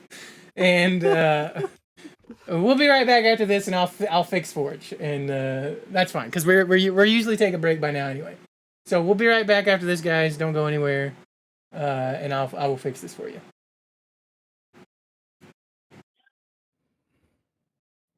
Hello, everyone. We're back. I fixed the issue. I accidentally turned all the players into shops with a simple push of a button, but we fixed it. They are no longer shops. They are players again. Woohoo, we did I'm a it. person, and my name is Anik. I'm just playing. Yeah, we're back. Turns out when things are really easy, they're really easy, and you fuck shit up when you hit buttons sometimes. Not a big deal though. We fixed it. Yeah. So the party is done shopping. It's starting to get dark now. People start moving toward these designated like areas where you can get a good view of the coming show. Yeah, I was gonna say I want to try to find a spot where like we get like a elevated view. You know, you kind of see like from below on the ground, and then also, but you're kind of like a bit higher up. You know. Okay, yeah. Give me a give me a streetwise check. Streetwise. Oh Why yeah, let's not? do it. To Let's give do it, it's gonna it. be 3 purple. It's gonna be a little hard because there's a lot of people out and about. But let's see if you can get you a prime spot. Okay, let's let's see it.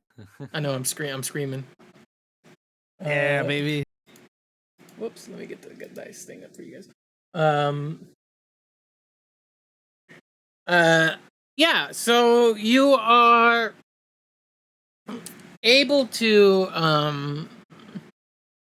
find a good spot up on like a there's like a stairway up the side of this building, right? It's pretty large stairway up. Nobody has really made their way up there yet.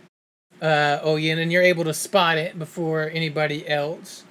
And you point it out to the crew, and you quickly kind of get up there before anybody else does.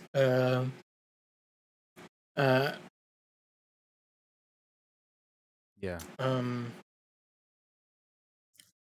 What do you think causes a threat to you, OYIN? What about this? I'm in like such a rush and such a hurry to get up to that good spot that on my way over there I like tweak my ankle and I get it. I take a strain for it. Okay. On the way, Bayard just like, yeah, listen, you all go on ahead. I'll feel more comfortable down here. And he wants to hang like closer, like on this like the lower ground level where we came from, and like hang like towards the fringes. I got you. All right.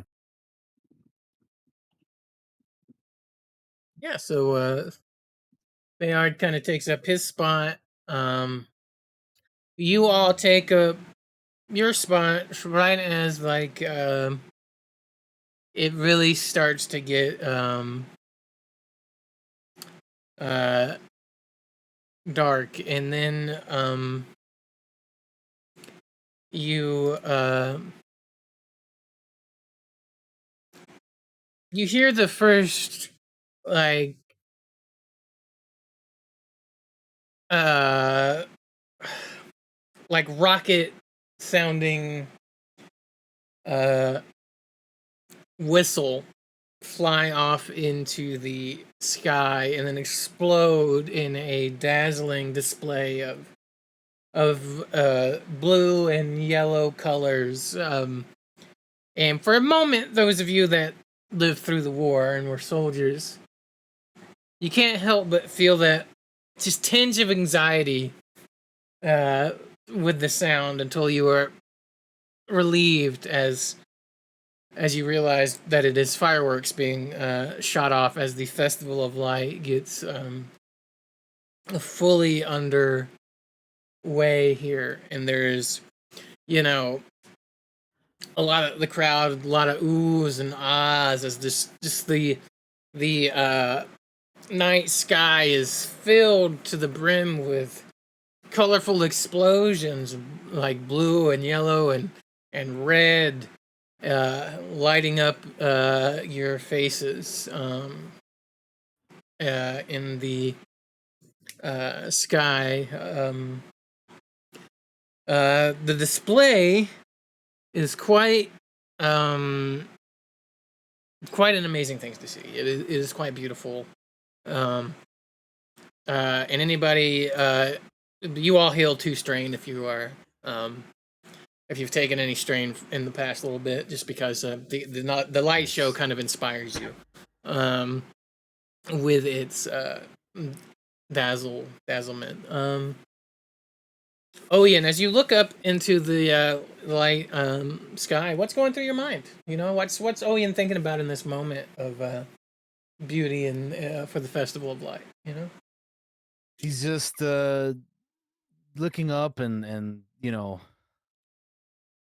glad that he's seeing the sky and the people here celebrating and enjoying, you know, their day and having a good time because uh you know, 5 years ago when he first got here, he came here for different reasons. You know, in the sky there was like a weather, like the weather was all messed up. There was like a planet almost like destroying thing going on. There was, you know, imperial ties and, you know, star destroyers and you know, there was a full on battle and stormtroopers running around everywhere and you know, he's like just thinking back at that time and now, you know, looking at this and just being like, you know, it's nice when you can, you know, help defend the you know, people and their home and this is kind of the payoff or the reward of, you know, of you know, helping out and you know, helping the the galaxy, I suppose, you know. So he's just like very calm and just like taking it all in, you know. gotcha. How about Doc, Loki? What's going through Doc's mind as he's watching these this peaceful, serene moment as these fireworks fire off? You know, what's going through his mind, if anything at all? This is wonderful. We don't get many moments of serenity and peace like this in the Outer Rim, especially not in Earth space. So it's a lovely, lovely experience.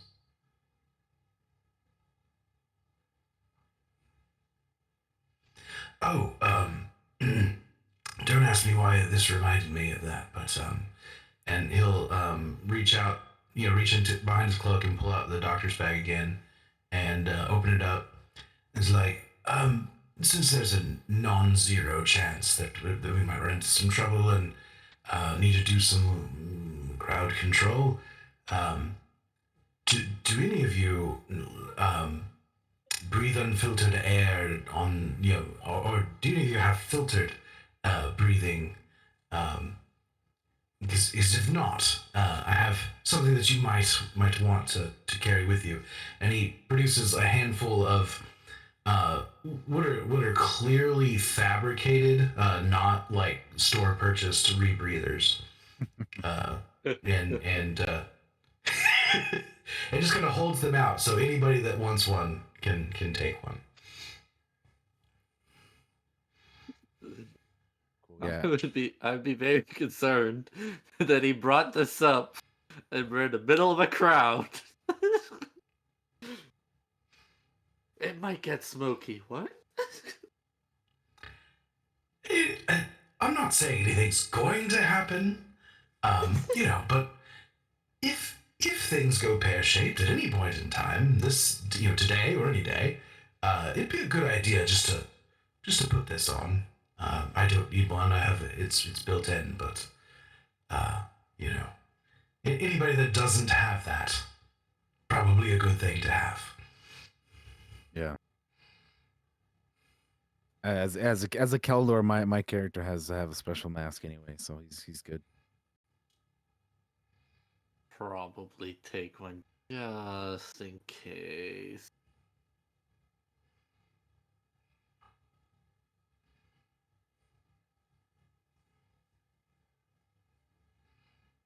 You're muted, Josh.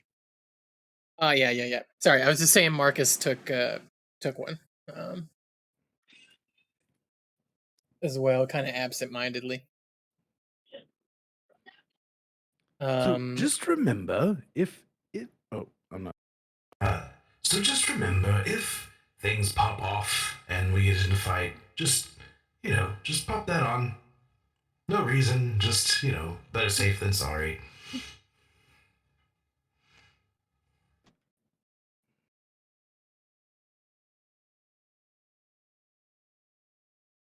All right.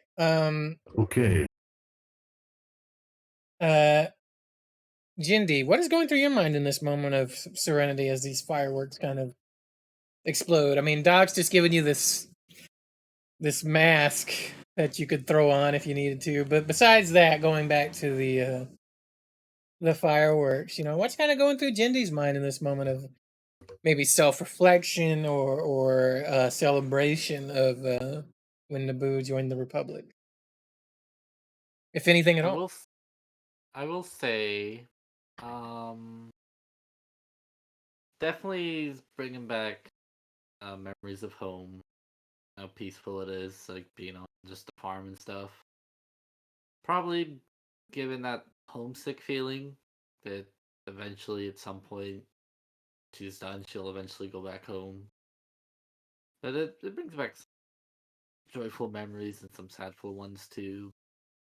But she's doing what she can to push on. And then also a bit concerned in case Doc does gas the whole area. Could you imagine if that's what this turned into? Loki, they're onto our plan. Oh no. It goes down in the history books, the worst festival of light ever. Loki, I think you were muted. I have no idea what you said.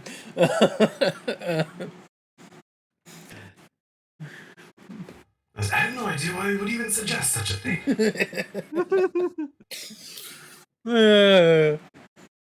How about you, Bayard? As these fireworks are going off in this moment of self-reflection, what's going on through your mind? Bayard is walking back towards the shop area, like properly, and while he's on his way, he's just thinking about the last time he was here on NABOO as a kid, another festival of light, and he was with his family, and his dad was working, he was organizing extra security, and all he keeps trying to turn around and just look at the fireworks, but he can't shake his father's teachings about not enough eyes, too many eyes in the wrong spot. So he just has a bad feeling, and he's going to look for crime because Bayard, give me perfect time. Give me a perception check.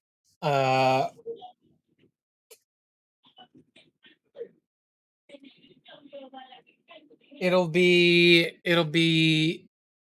2 purple. No, it'll be 3 purple, and I'm gonna spend a dark side point. To to turn it into 2 purple and a red. Oh boy.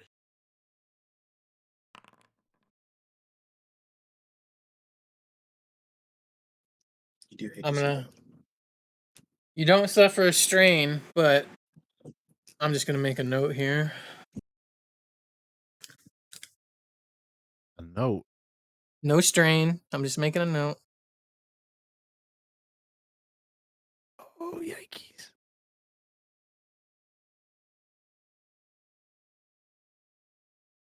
All right. So, the explosions, the fireworks, not explosions. Yet. I was like, what happened? Sorry, the fireworks are continue to go off, and there's kind of lulls in between between them, and then cutting through the sound of the oohs and ahs, you guys hear this. You hear a blaster shot that is a lot louder than the sound that actually played on the fucking forge. And then there's like a, did it not play? I didn't hear it. Funny. I don't Well, know- I don't anyway, know you if hear anybody else blaster did, shot. but That's what happened. yeah. There is a blaster shot that kind of, you guys kind of make out. There is, and then like 1 Mississippi, 2 Mississippi, 3 Mississippi, and then there is a scream, a woman's voice, somewhere down one of the marketways, and it just becomes, the crowd starts losing its mind, and it becomes like almost a stampede in the area, as something clearly has gone wrong. Something very bad has happened somewhere in the city tonight. I would like to whip out my macro binoculars from my satchel pack, and I would like to kind of scope this just massive area of people to see if I can spot where the blaster fire came from, like exactly. Yeah, go ahead and give me a perception check of 33 purple die. And a boost because you're using your binocs. I'll give you a blue die. Okay. And let's do it. Success with 3 advantages. Hey. So, what OYIN sees is he doesn't exactly see where the shot is coming from. You see the crowd is moving away from this area. You look over across the promenade from you. They're moving away from an area where there is a dark alleyway. And you see already the security forces are moving towards that. They have out blaster pistols. You can see what appears to be a dark-haired, disheveled woman kind of like pointing down the alleyway. She's kind of like she's got like this dark brown poncho on, and she's kind of screaming, not screaming, but she's definitely gesturing wildly toward the security forces and to down this alleyway. You see your friend OYIN. You see Brian. Corinta yeah. and the Wookiee start running down that alleyway as the crowd is just kind of pushing out of this area. If you want to move in that direction, you are going to have to cross this crowd. Bayard, what are you doing since you were kind of separated from the party? Am I going in the wrong direction? You're not necessarily, you're about the same width. You're the same amount of distance kind of as the party is away from it, but you got a different angle than they do. I would say that you probably will not have to cross the crowd. You're just going to have to kind of adjust upwards a little bit to make your way toward the alley, Okay, then Bayard. I'll go for it. Yeah. Bayard, you can make it through the crowd easy, no problem. Oyin and the crew, are you guys gonna make an attempt to get to that alleyway? Yes. All right, go ahead and give me a. What would I roll for this? What would the roll be here? I don't think you need to roll. Here's what's gonna happen. If you guys are just gonna try to push your way through, actually, here's what we'll do. Roll an athletics check, everybody. That's pushing their way through, not Bayard, because Bayard's in a way that he doesn't have to. It'll be 2 purple die. You guys are muscular and pretty strong, so this won't be too super difficult for you guys. And then just give me an athletics roll with 2 purple die. How about that?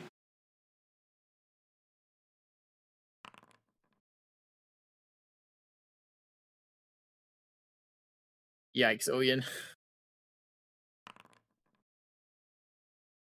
Yikes, dog. 2 purple Dog is die. not the strongest.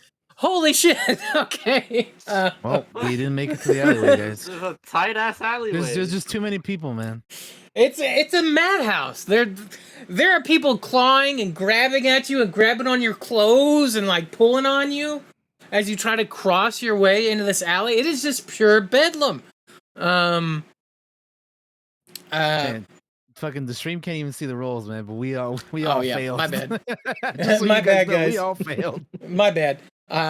There's the rolls. There's the 3 failures. I get caught up in the moment and I forgot to hit the button. So Oyin failed 3 times. Doc, you're kind of able to elbow your way through a little bit, but you just get swept up in it, man. There's no anything going on. But luckily, Doc, you happen to look down and you see 50 credits on the ground. You pick that up. That's your advantage. You just got lucky in the whole throng. Somebody's dropped their wallet. Ooh, money. And Ooh, piece of candy. how fortuitous. So Ooh, some credits. and you guys kind of get swept back a little bit, but Bayard, you're not having this problem. So you arrive at the alley scene, and what you see, Bayard, down the alley is, well, first of all, security stops you. It says, like, "Halt! Who are you?" They got you at gunpoint, Bayard. Bayard, he goes to raise his hands but doesn't. He turns his back to them and shows the emergency med pack that's like connected to his other gear. He says, "If they're not dead, I can help them." You see this trooper have to think for a moment. It's like, do I want to risk this? Well, we got enough guns that surely it can't be up to no good. And he's like, all right, get down there and see what you can do. And he looks at one of the other guards whose name is Daemont. He says, Daemont, escort him down there. And what you see as you turn down the alley, Bayard, is you see a man, an older gentleman,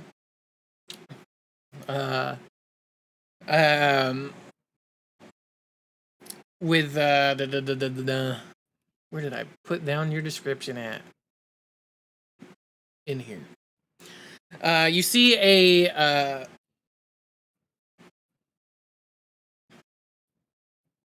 older gentleman laying on the ground. He has been shot in the chest. Bayard, you know immediately he's dead, and there's probably nothing you can do. But you also see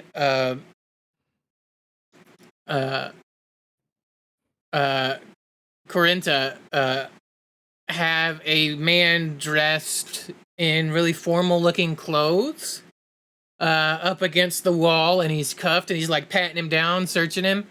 And you see him turn, and he looks at you, and he recognizes you because he saw you earlier with the party. Tichwa is there as well, the Wookiee, and he is got a bowcaster out, and he's kind of scanning the area around, making sure it is safe around as you kind of arrive on the scene. From what you can tell is a moida, and you see you also pass the disheveled woman. She looks to be in her 20s, and she has like this dark brown hair that is kind of like there, and she's like screaming. She's like, he shot him, I saw, he shot him. Despite them being seemingly DOA, Bayard will still try to resuscitate them, work them. Yeah, go ahead and give me a medicine check. With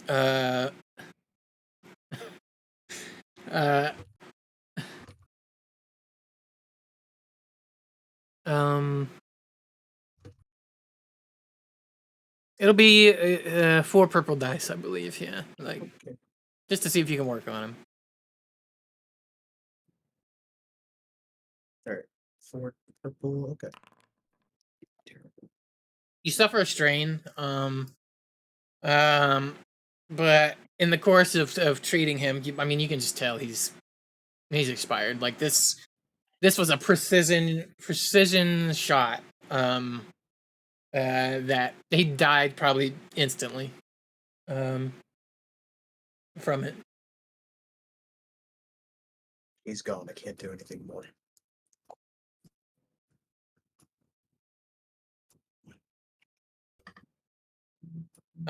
Around this time, the rest of the party has arrived.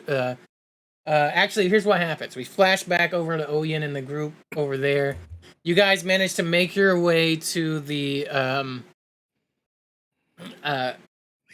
where the guards are standing at the alleyway, and they turn and point their guns at you. It says, "Halt! Who are you? What are your intentions?" I'm OYIN RAAL, and I'm a friend of Ryan Correnta's, and I was talking to him earlier and said I would help out with keeping an eye out on everything during this festival. All right, this guard's a little jumpy.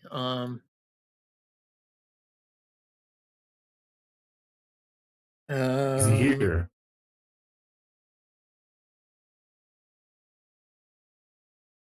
He's down the alleyway. But how do I know you're telling the truth? Go get him. I'll wait here for you. OYIN, I want you to make a charm. Actually, a coercion. Make a coercion check with a boost die. 2 purple dice will be the difficulty. Okay. Because you're trying to convince him you are who you say you are. Ha. All right, yeah, you say Correnta's name. The guard kind of manages to calm down. It's like, wait, OYIN, yeah. He mentioned your name earlier. You're kind of like a peacekeeper, right? Yeah. Go ahead, go down there. Go down there. Be careful. And they keep. Yeah. So you guys make your way down the alley. You see Bayard checking over the body, and you see Correnta kind of turn and says, "Be careful! Be careful with the body! Don't evidence."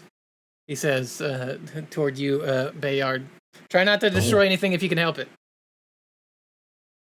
And he's got you see now that he's got this formal dressed man up against the wall there. He's patted him down. He's got him in binders at this point, and says,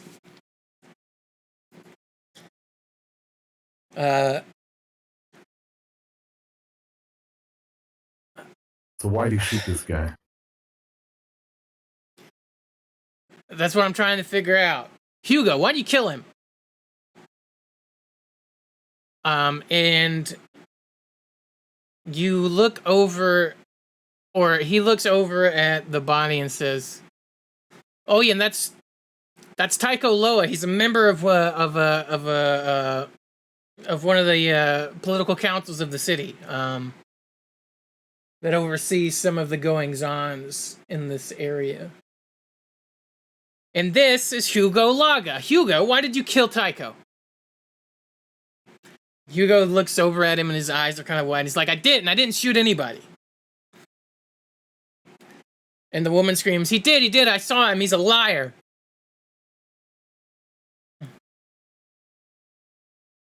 And it's just a big mess. I point to the disheveled woman and I say, come here. I want to hear what you have to say about what occurred. She kind of walks over toward you, Oyin. Oyin, give me a perception check. The difficulty will be 5 purple die. 5? 5. Who is this lady? I would like to flip a destiny point and give myself a what is it? Do Go I right in. upgrade or a boost? Which one is it? It'll be an upgrade. You turn a green into a yellow. Okay. Also, thank you for flipping that. Okay, I'm gonna give it a go. We have a really good track record with perception. Okay, so 5 purples. All right, here we go. Jesus. Yeah, baby. Holy shit! God. All Hell right. yeah. Here's what happens. Here's what you notice. You notice a look of disdain on her face. It's there for just a moment as she looks at you and then walks over. To you, Oyin. It's there for just a second and then it slips away. You've seen that look a lot. Well, here's a question. Oyin, how much space racism have you faced in the Star Wars universe? Oh, no. Because that's kind of like the look on her face for a split second. Yeah. That's a good question, man. I mean, like I said, he was a pilot of the rebellion, so he's been in a lot of places throughout the galaxy. That's the so thing. I would total imagine valid there question. would yeah, there would be some. I would say there would be like a fair share of that, because not, it's just bound to happen, right? Like, Yeah. it's just. So yeah, I would recognize the look then. Okay. Yeah. You So, recognize the look. It's only there for a second and then it's gone. You almost question, did you even see it? That's how quick it is. Okay. And the threats, threats.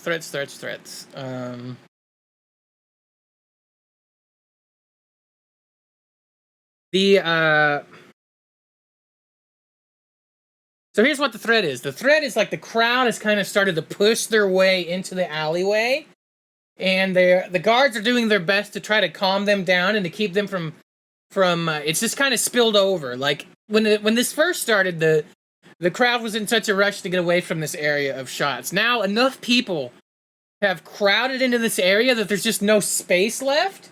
So they start pushing into the alleyway, not on purpose, just because they have no choice. They're going to start to overrun the area if somebody does not take control of the situation, and they're going to get in there and they're going to overrun the crime scene. That's the threats. Ryan, there's a lot of people here. They're starting to push in. Is your security team ready to push them back, or what do you want to do with this? They're getting awfully close here. He looks over at you and says, "I don't have enough men to deal with this crowd. Can you see if you can calm them down? Maybe I'm dealing with him right now." He's kind of getting messing around with Hugo. It's like I'm trying to get him out of here as quick as possible. If he gets overrun, they might kill him. And he's like, "I got backup on the way." Okay. Let's see.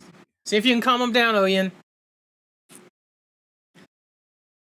Any plans on how? Well, I say this to the party as we're like, within close proximity to one another. Any ideas on how to calm these people down? We're gonna get pushed here pretty hard pretty soon if we don't figure out a way to stop them. And you hear Carenta say, Teacher Wa, give him help. Back him up. Ooh, Get control of the situation. I could. And Teacher Wa kind of joins over with you guys.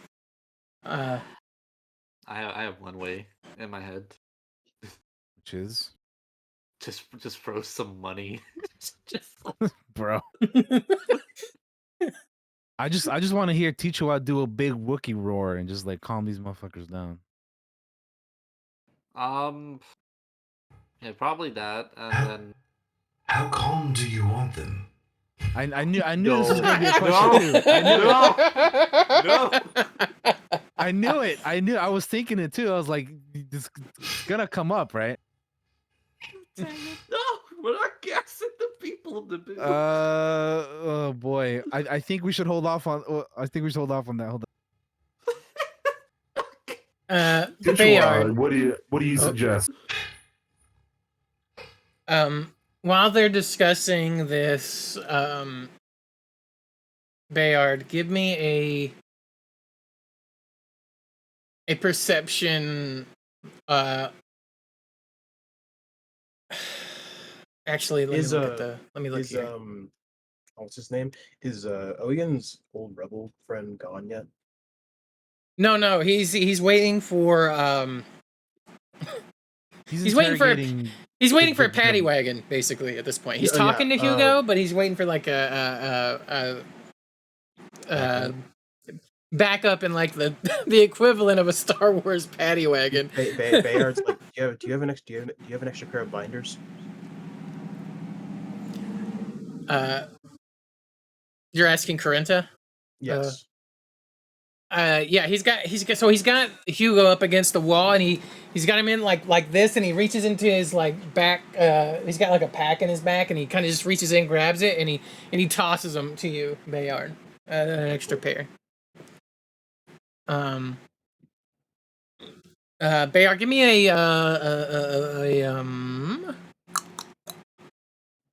give me a knowledge warfare check. 3 purple. You got it.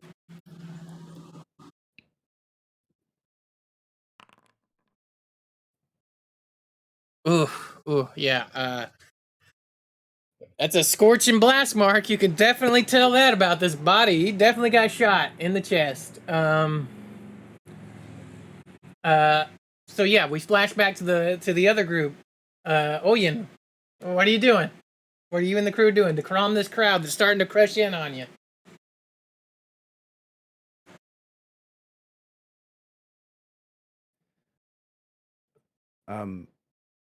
Doc would look around. Is there any like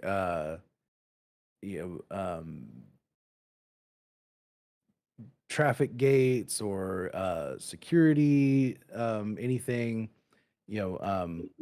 that would be like computerized or like in the area that maybe could act as an environmental barrier if it could be activated? Sure. There's definitely like a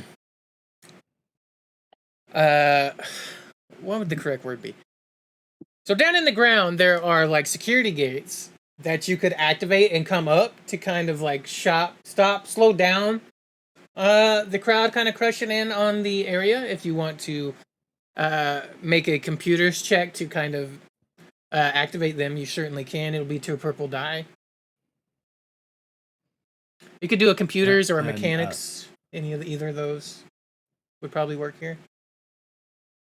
Okay, yeah, I could do mechanics. And you said 2 purple? Just 2 purple. Yeah, it's not very hard. Okay. Doc will run over to the gates and I think I can probably deploy these real quick. Let me try. Oh yeah. Nice. Yeah, Doc, you throw up 3 barriers immediately. It halts the crowd. Unfortunately, the crowd is starting to get squished up against the barriers as they're kind of getting pushed in. Somebody's going to have to do something to calm them down, or there's definitely going to be some collateral damage here just from people getting squished to death against each other. It's a crush. It's a human crush. It's a nightmare. God. Is anybody going to attempt to calm the crowd in any kind of way? Yep, I'm gonna do it. Fuck it. I'm going with my idea. I'm gonna run up. He's throwing money. I'm gonna throw. I'm just gonna throw 200 credits out into the crowd. All right, why not? Hey. All right. I'm not sure that's gonna have the effect that you hope. But we'll Just see how it goes. away from the barrier, just really far. Just like. All right. Hey, you never know. Sometimes you get lucky with the roll. Just rolling in like the Yakuza games, just throwing fucking Yeah, yen throw everywhere. money. What am I rolling? It might serve as a distraction. I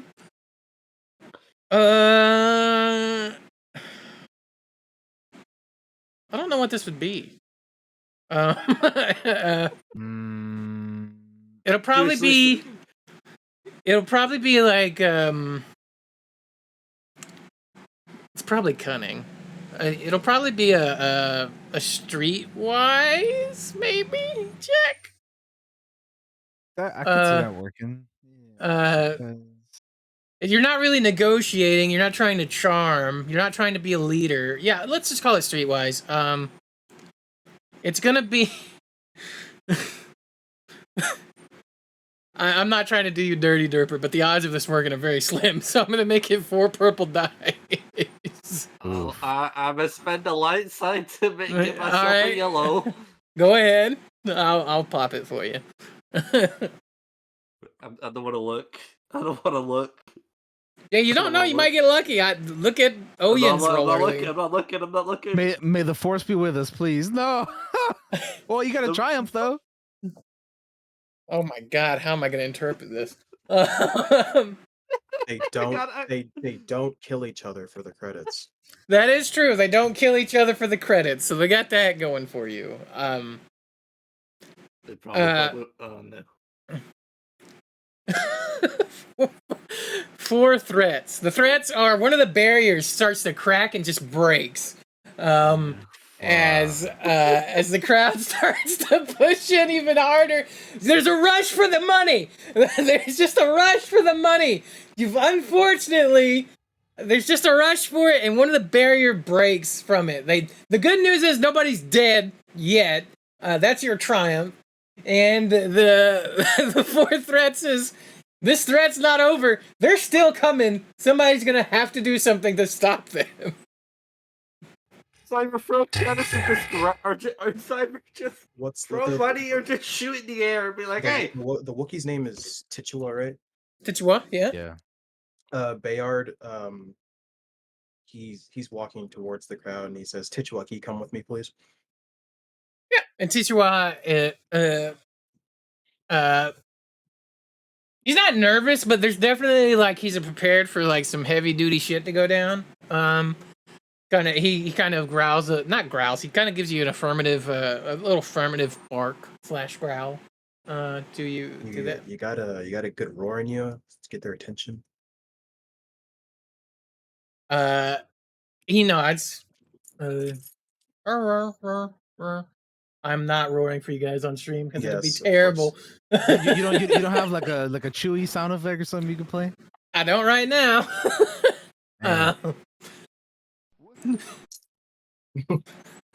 Look, the Wookiee was all improv, guys. It wasn't prepped, okay?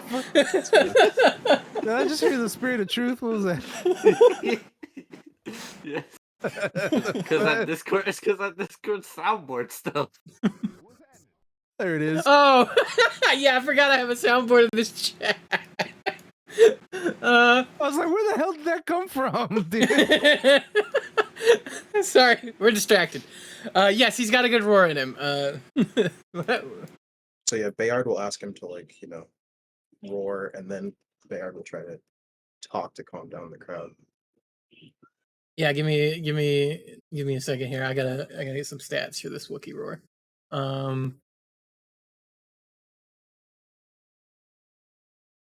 while this is happening, I want to say to Ryam, like,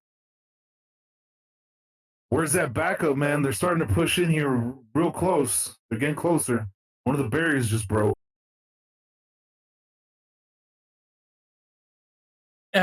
He looks over at you and he's still got Hugo up against the wall. He's like, they're coming as fast as they can. They got cut off on the other side of town by another crowd. This riot's spreading. Or not riot. This is getting out of control. Is there no way we can get out of here without going towards the crowd? We might have to get out of here. This may not. We may not be able to hold this long for much longer.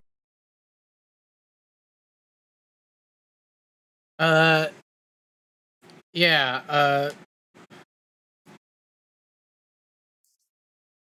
He says we may have to pull back throughout the other side of the alley if we can't get him to calm down.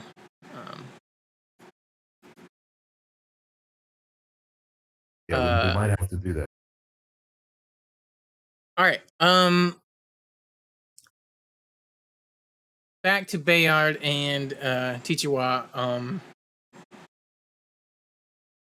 Here's how this is I'll say gonna it again. go. How calm do you want them?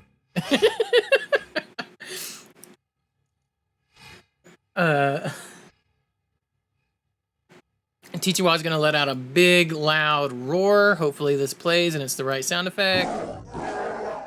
there it is. That's a pretty good one. Big, loud roar. And oh, I don't. Yeah, here's what I'll do. It'll be green. It'll be actually, yeah. So this will be the roll for the roar. Wow. Okay, even I'm rolling like shit. Damn. The crowd just does not stop. Like it's just not going to at this point. It's too late. The security forces start falling back through the alleyways. Corintha grabs Hugo and looks at Tichiwa and says, God, dang ferret.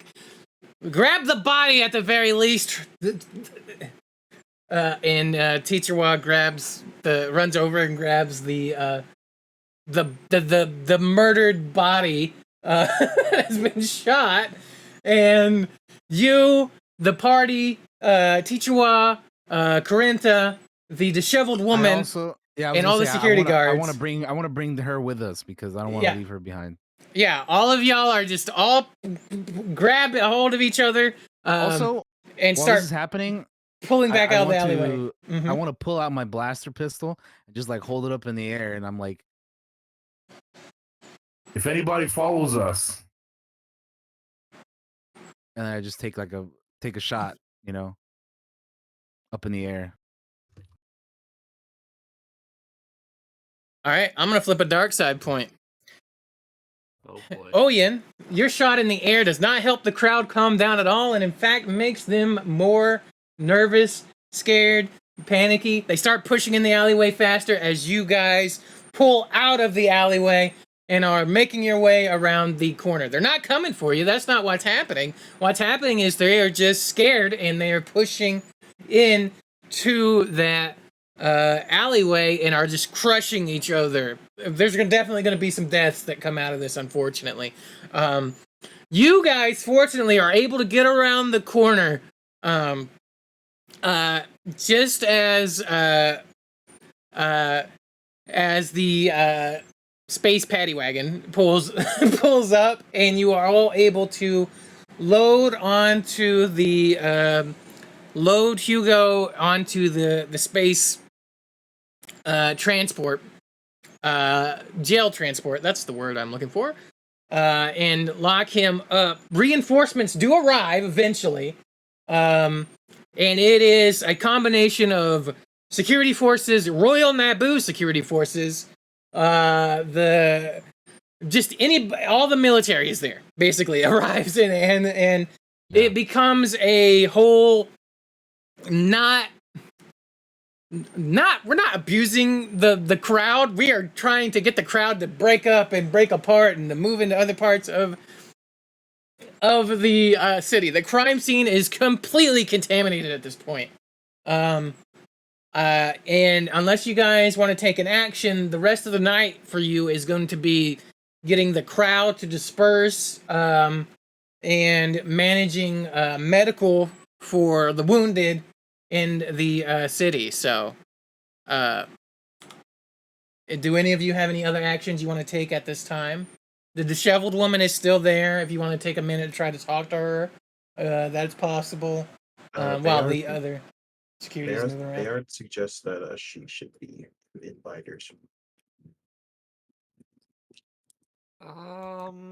Is it Sorry about probably it's probably a weird thing to ask considering not a lot of time, but is it possible to examine the blaster wound on the body to see if it came from like a certain type of weapon? Bayard already made that roll earlier, when he was doing a medical check.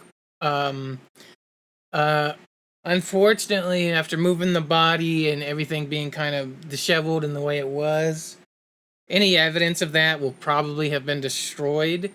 Not like it's gonna have the wound there, but like anything that would subtle that would give away to anything else would probably be missing. So that's probably gonna be like you could probably try to make a roll if you want, but it'll be really hard. I'm willing to bet the dice. Bayard suggests putting the disheveled woman in the binders. Yeah, it's not too hard to convince Corintha of doing that. And the disheveled woman, while annoyed, goes along with it without much complaint. Like, she kind of understands, like, all hell's breaking loose. You know? They're the only two who saw what happens, and he says he didn't do it. So, one of them's lying. Or he got brainwashed. There's a lot to this story that we need to talk about once we get this crowd settled, Corintha says to everybody.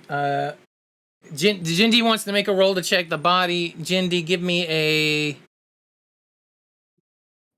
Are you specifically inspecting the wound? Is that what you're doing? Yes. All right. Give me a medicine check, Jindy. It will be 4 purple dice at this point with everything going on. Ooh. Want to use the number of lights?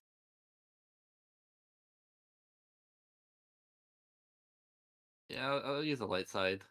Okay. Turn one of my greens to a yellow. Close my eyes again. Wow. There you go. 3 successes and 1 threat. So,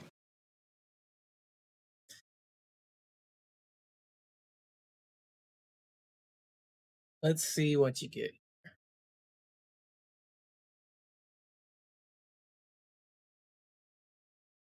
Inspecting the wound. The wound is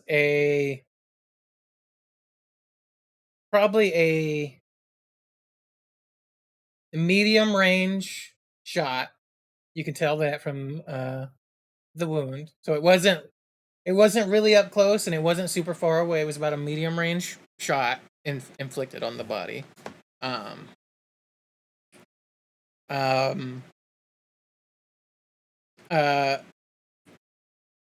From the you can tell that it's probably some sort of blaster rifle probably did the wound. And those can kind of vary in size. Now, Corintha has not found the blaster. He did not see... Hugo doesn't have anything on him. And It's possible that it got left behind at the crime scene, and if it did, it's probably long gone or has been destroyed at this point. And yeah, that's probably all you're gonna get out of it, Jindy, is blaster rifle, medium range, and you notice something else.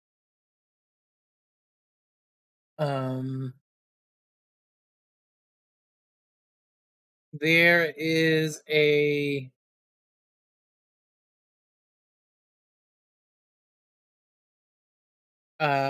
while you're checking the body, there is a data pad on him that you can either attempt to conceal that you have it, or do you just take it so everybody can see you, or do you want to try to hide that you get this thing? Oh, the choice. In the whole throng of what- everything going on, there's a pretty good chance you could get away with it.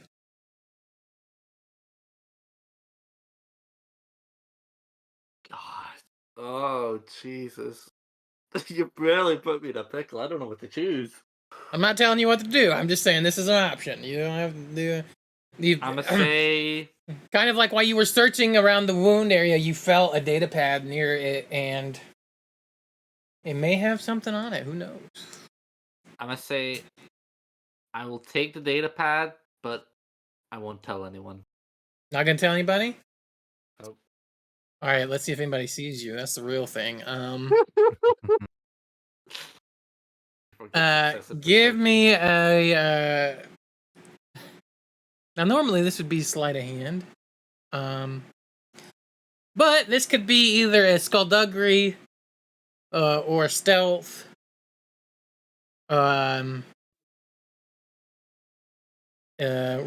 Let's go with the. No, this would be. Well, yeah, it could be either one of those. It could be skullduggery or stealth.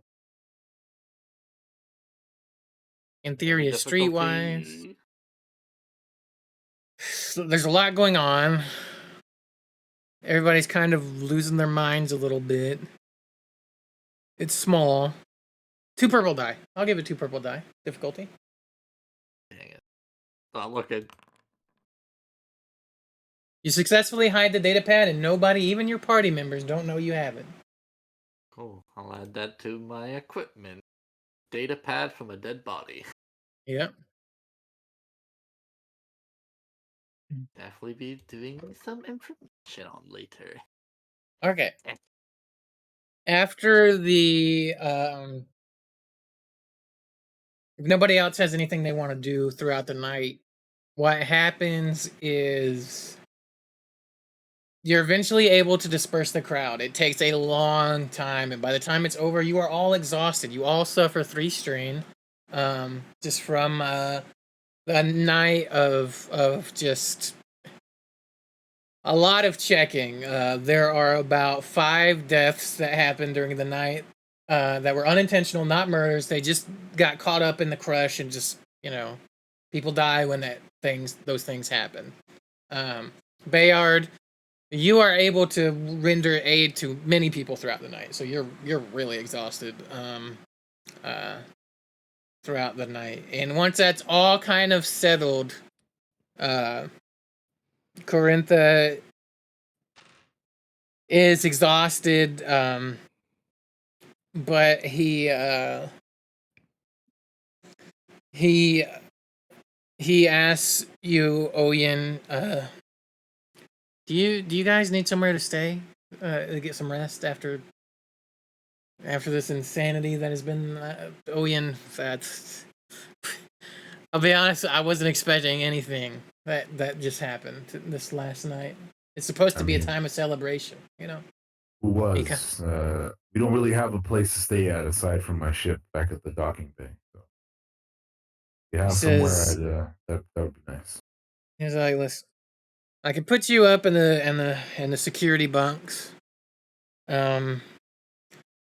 There's multiples out in different rooms, so I can get you guys a room at the security office. He's like, get some sleep. and I'll give you. I got more work to do, and I'm gonna get some sleep, and I'll give you guys a call once I figured out, you know, what's going on. And he kind of he reaches into his pocket and he pulls out like 500 credits and gives it to you. It's like, for your work. For you deserve more, but that's kind of all I have authorized right now. Kind of pushes it into your hands. Yeah, yeah. Divide it among your fellows there. They did good work. And then he and Tichiwa kind of walk off. You guys have a place to stay at the NABOO security office. You're exhausted. If you want to go and sleep for the night, you can certainly do that. It's not, or sorry, not the night, for the rest of the day. You spent all night dispersing the crowd. Well, we got a place to crash for the for now, so I think we should go do that. And we have some credits I can distribute later, but I think we're all pretty tired, so let's go get some rest. To clarify what happened in the night, the disheveled woman is still being held by security, NABOO security, until they can talk to her. She's not under arrest or anything. She's just being held by them. Yeah. You know, till they can talk. Everything just got out of hand, right? So Hugo got took to jail. She's being held by the security dudes, and it's gonna be time to sleep if you guys want to do that, or if there's something else you guys want to do. You're exhausted. You're really tired. I'll give you that. But if there's something else that you guys want to do in this course, you certainly can.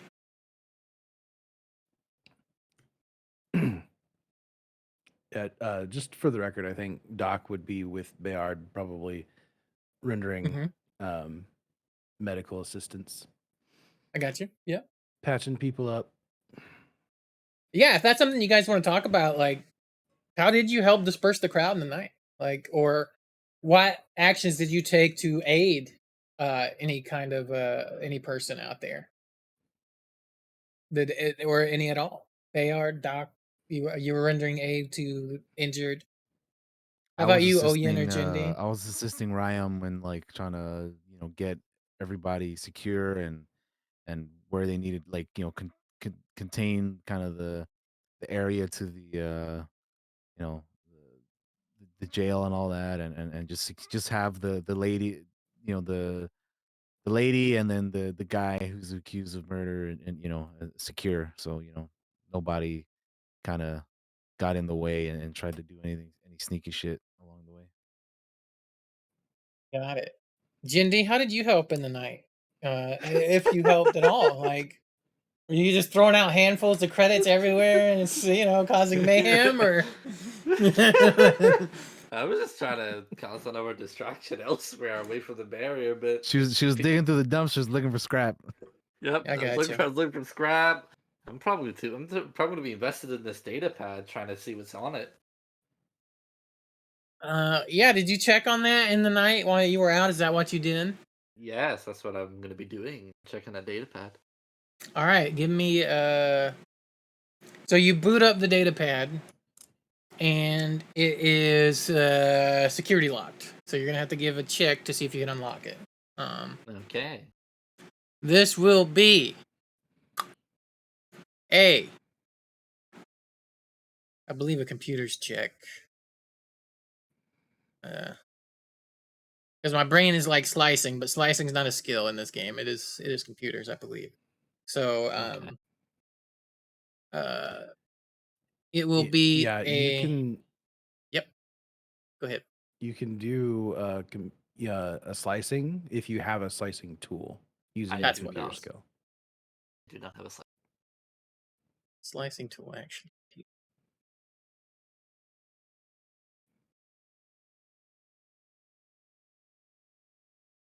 But yeah. Okay, any difficulty? It will be Derper. Jindy would know from our last mission that Doc most certainly has a slicing tool. Do with that what you will. Oh, if I knew But that, you would then know that. I would then ask Doc if I could borrow his splicing tool.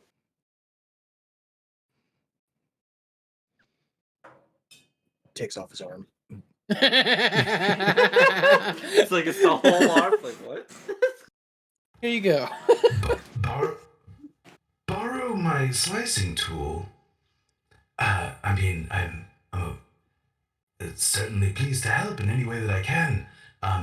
But it's, and he flicks his wrist, and it comes out of his hand. I can't exactly part with it. What do you need? Well, I look around and make sure no one else is listening. Just trying to be able to think of shit. During the whole when the crowd was getting wild, when I looked at the body, I noticed there was a data pad on it, and I sort of slipped it. That is an interesting decision that you made there. I assume it's locked, and you would like to see what's on it. Oh yes, definitely. Yes, I can probably help with that. Let's find ourselves into a dark corner where nobody, no prying eyes will see. That would be wise. Yes.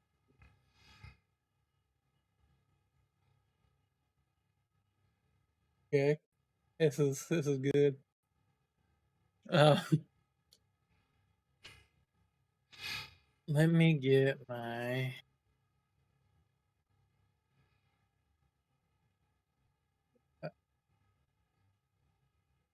reference page here.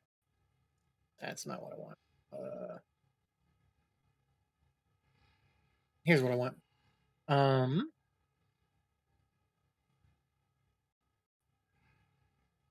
So is Doc's gonna do the slicing? Is that what he's gonna do? Yeah. My slicing tool's integrated, so I can't let him borrow it. Yeah, I got you. Jindy is probably assisting, so you'll get a boost. Okie dokie. And it's gonna be 4 purple die. I'm gonna spend a destiny point to upgrade it once. Okay, so that's 3 purples, 1 red. 3 purple, 1 red. Yep. Cool.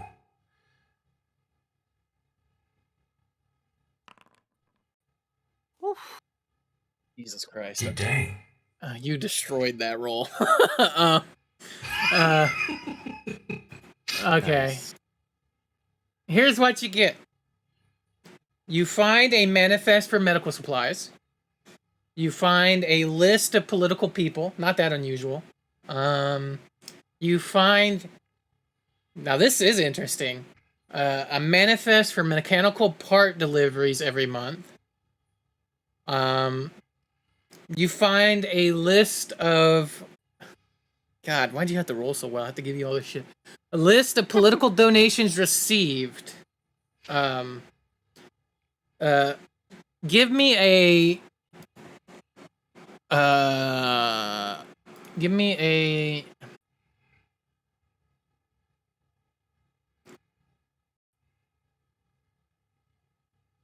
Yeah, give me a vigilance check. 2 purple, Doc. There's Okay. something in this list, mayhaps.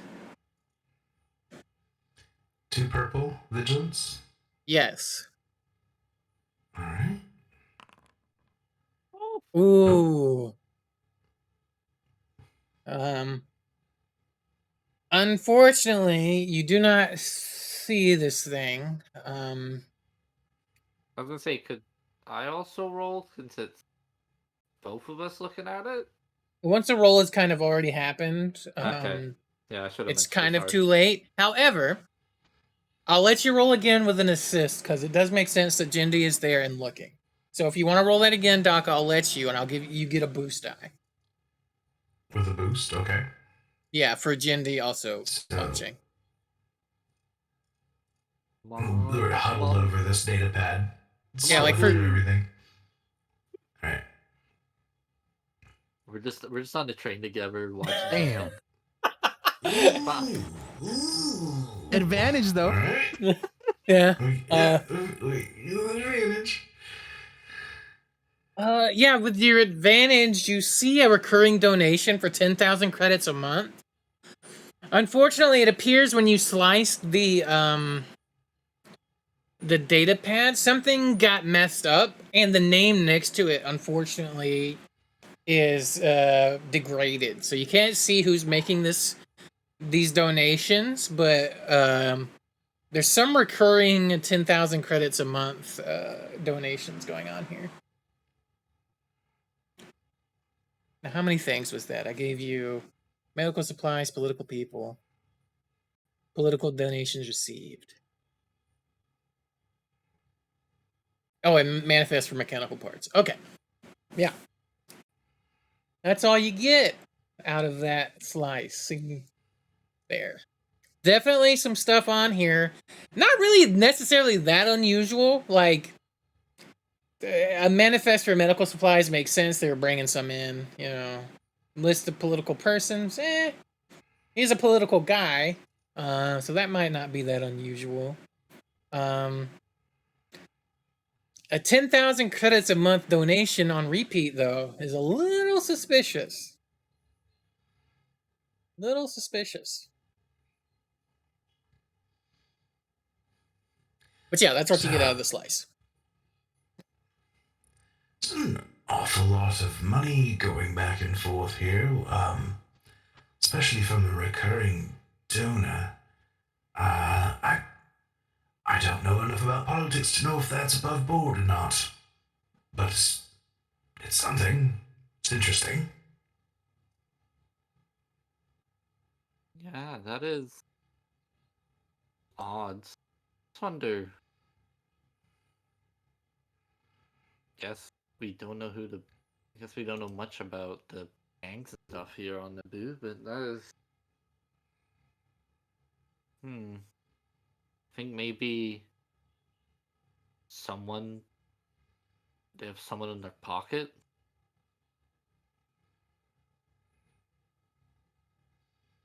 One other thing you that's notice. certainly Sorry, just one other thing you notice is that there is going to be a mechanical parts delivery in a couple days on that manifest.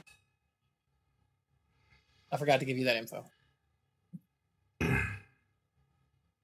So there's this delivery that's happening in a few days that I don't know if it's above board or not, but it's interesting that it happens that often. And I don't know, maybe this is info that could be given to the authorities and they could look into it further, or if we think there's something in it for us to look into a bit further, we could, perhaps stay around a few days and check it out. That is true. We could give it to the authorities since technically they should have it and stuff. But we are looking for parts, especially to help tune up the girl.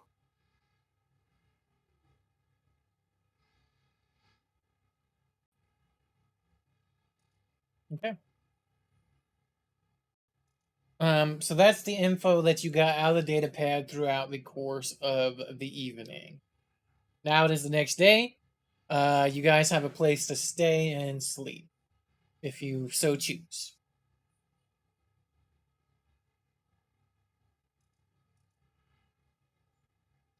Yeah, I'm gonna definitely get some rest after all that, the previous day.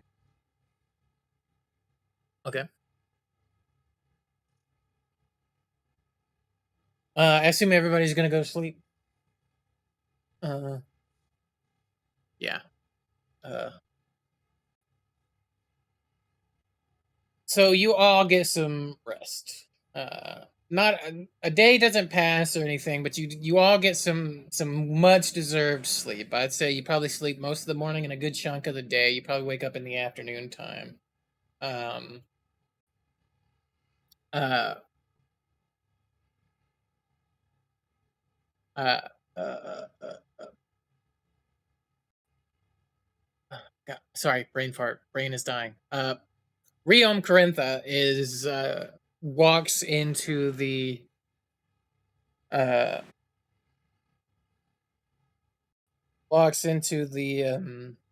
the guard barracks where you guys are currently stationed. And he sits down and he puts his hands on his temples and says, "I got a job for you if you want it."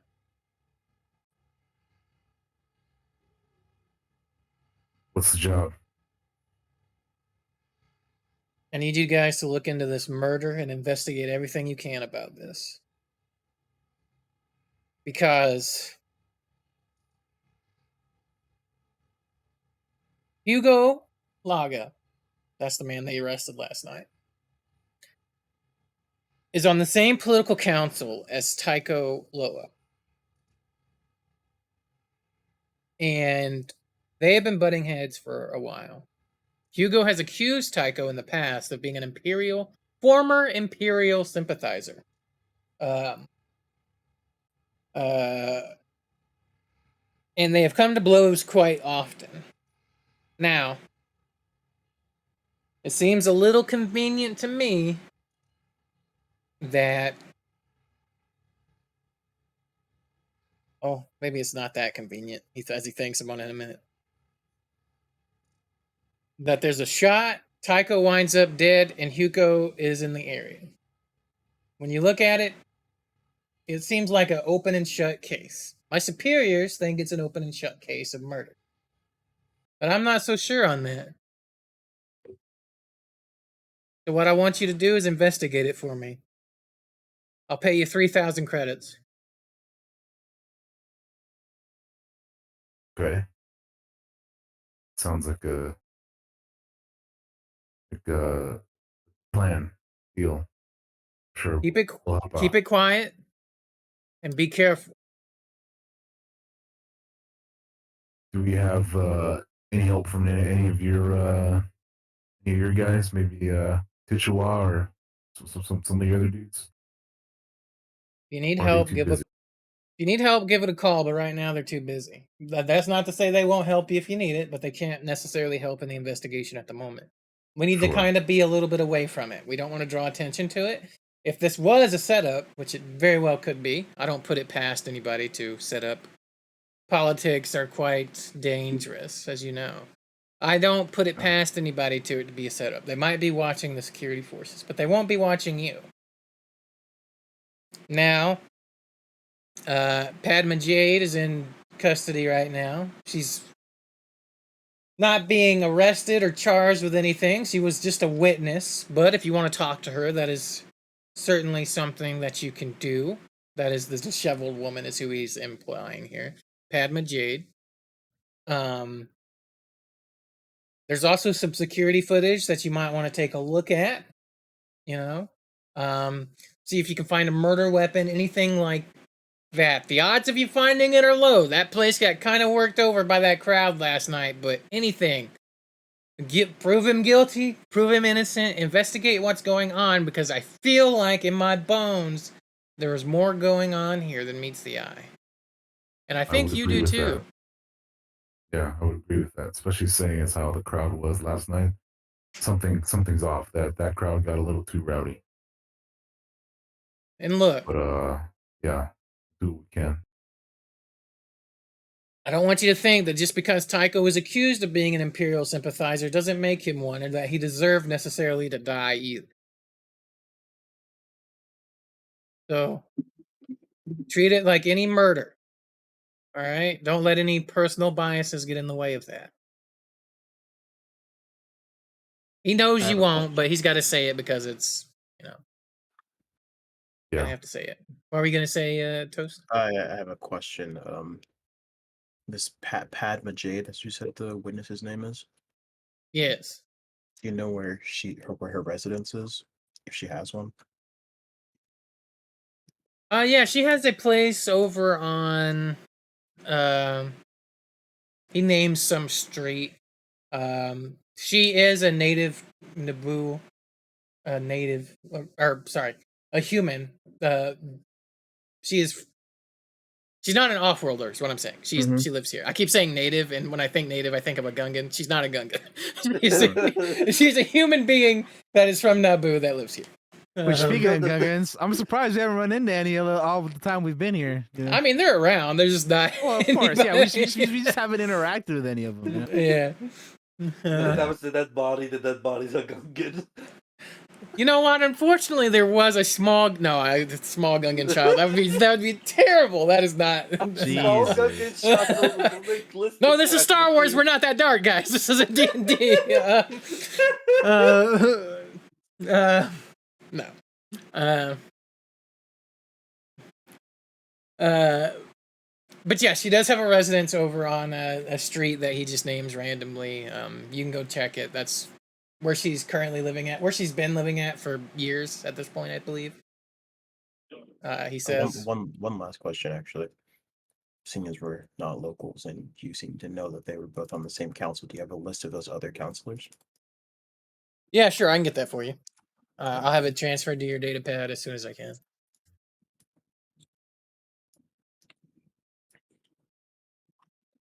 All right. Any other questions?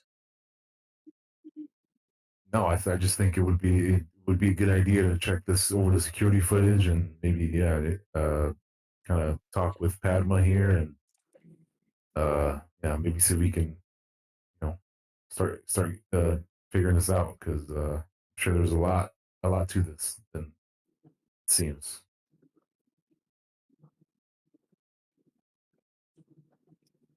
All right. They'll be expecting you.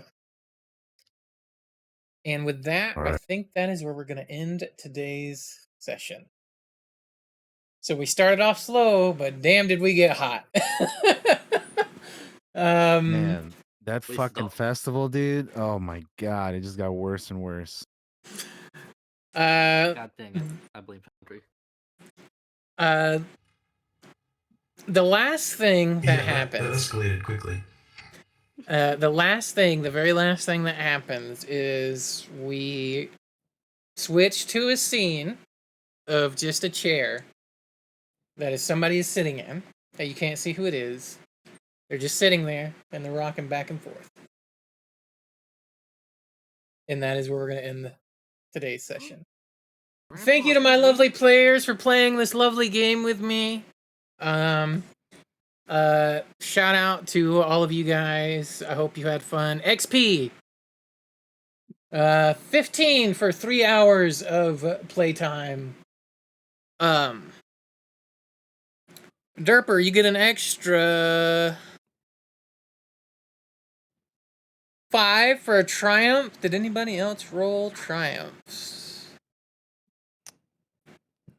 I did not today. I do not believe you did. It looks like it's just a Jindy gets an extra 5. So 20 for you, Derper. 15 for everybody else. And another 10 for crowd management. Just because, goddamn, that was entertaining. And another 5 for something that escaped my mind. You guys got it. 15, 20. So total 25 for you guys, 30 for Derper, I believe is what the total is. Did you say 15, 10, and 5, or just 15 15, 15, 10. So 25 for you guys total. Yes. And then 30 for Derper. 30. Derper gets the extra 5.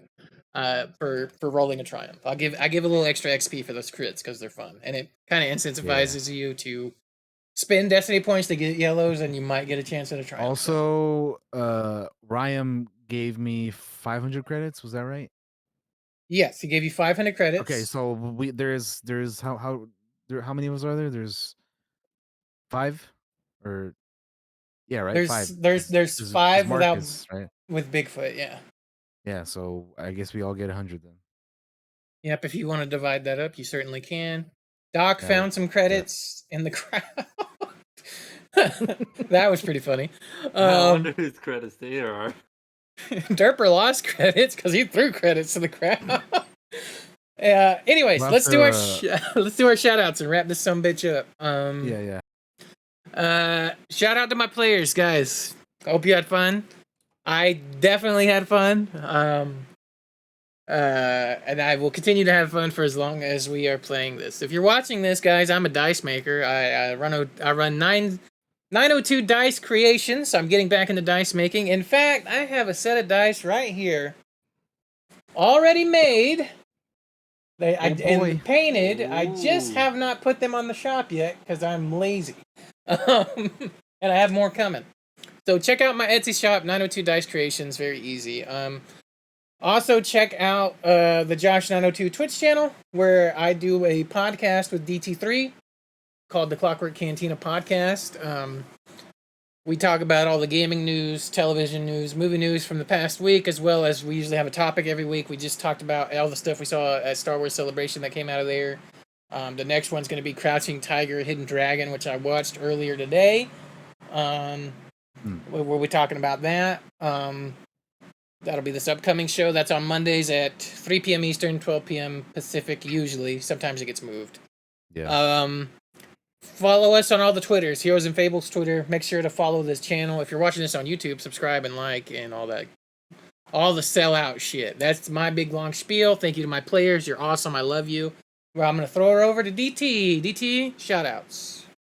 Shout out to you, Josh, for GMing and DMing as always, and everybody who showed up today and hanging out. Of course, my fellow players for creating this fun game we're playing, and I'm excited to play the next one already, even though we just ended. So I'm already hyped to get back next week. And coming up for me, I'm gonna be playing this game this upcoming week called Scars Above, and that'll probably take me probably I would say most of next week, and then as we're getting ready for Jedi Survivor here in a little less than 2 weeks, so that'll be the next big game. So get ready for that because I will be playing that and streaming that, and I'm excited. So yeah, thank you guys, and looking forward to being back next week. Got it.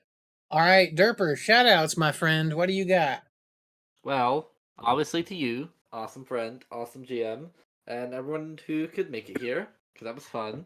I'm sad I missed last week, but shit happens. I'm very excited to see where this goes story-wise, dealing with political affairs as well as potential imperial defect or fun stuff. I'm very curious to see where this data pad that I borrowed leads us to. I think it's gonna be interesting, and I can't wait for next week. Another mini shout out. Get you a player that does crazy shit you never expect, like pocketing that fucking thing that Derper did in the middle of that game. Because I was not expecting Jindy to do that, and I'm really glad you did because that was interesting. All right, we're gonna throw over to Bigfoot. Bigfoot, aka Gonk Droid, you got anything to say? What this? Oh, Gonk, got you. Good shout out. All right, ToastKnight, my friend, shout outs, my buddy. Do you have anything you want to say? Thanks to everyone who came to play and watch. Out to Bigfoot, who's at work. This was a lot of fun. My mind's already racing. Can't wait to solve the crime. Oh yeah, nice whodunit. Those are always entertaining. All right, Midnight Loki, Doc. What shout outs you got, my buddy? Shout out to, of course, Josh and the rest of the players here. This is always great fun, and I look forward to many to come. Also, my partner in crime, Val Valhalla, she has a show, recurring show on her channel coming up right after this, called Drunk by Daylight. They're going to be playing Dead by Daylight and partaking of some adult beverages. All right. So if you haven't caught a Drunk by Daylight, it's a lot of fun. Go check it out. Sure. All right, that's going to do it for us here on the Heroes and Fables channel. Make sure to follow the channel. We'll be live again next Saturday, 5 p.m. Eastern Time. 5 p.m. Eastern Time, Heroes and Fables. Come watch us live, talk and chat. We love it when you do that. It's a lot of fun. And we will see you guys next time. Peace out. Bye-bye. We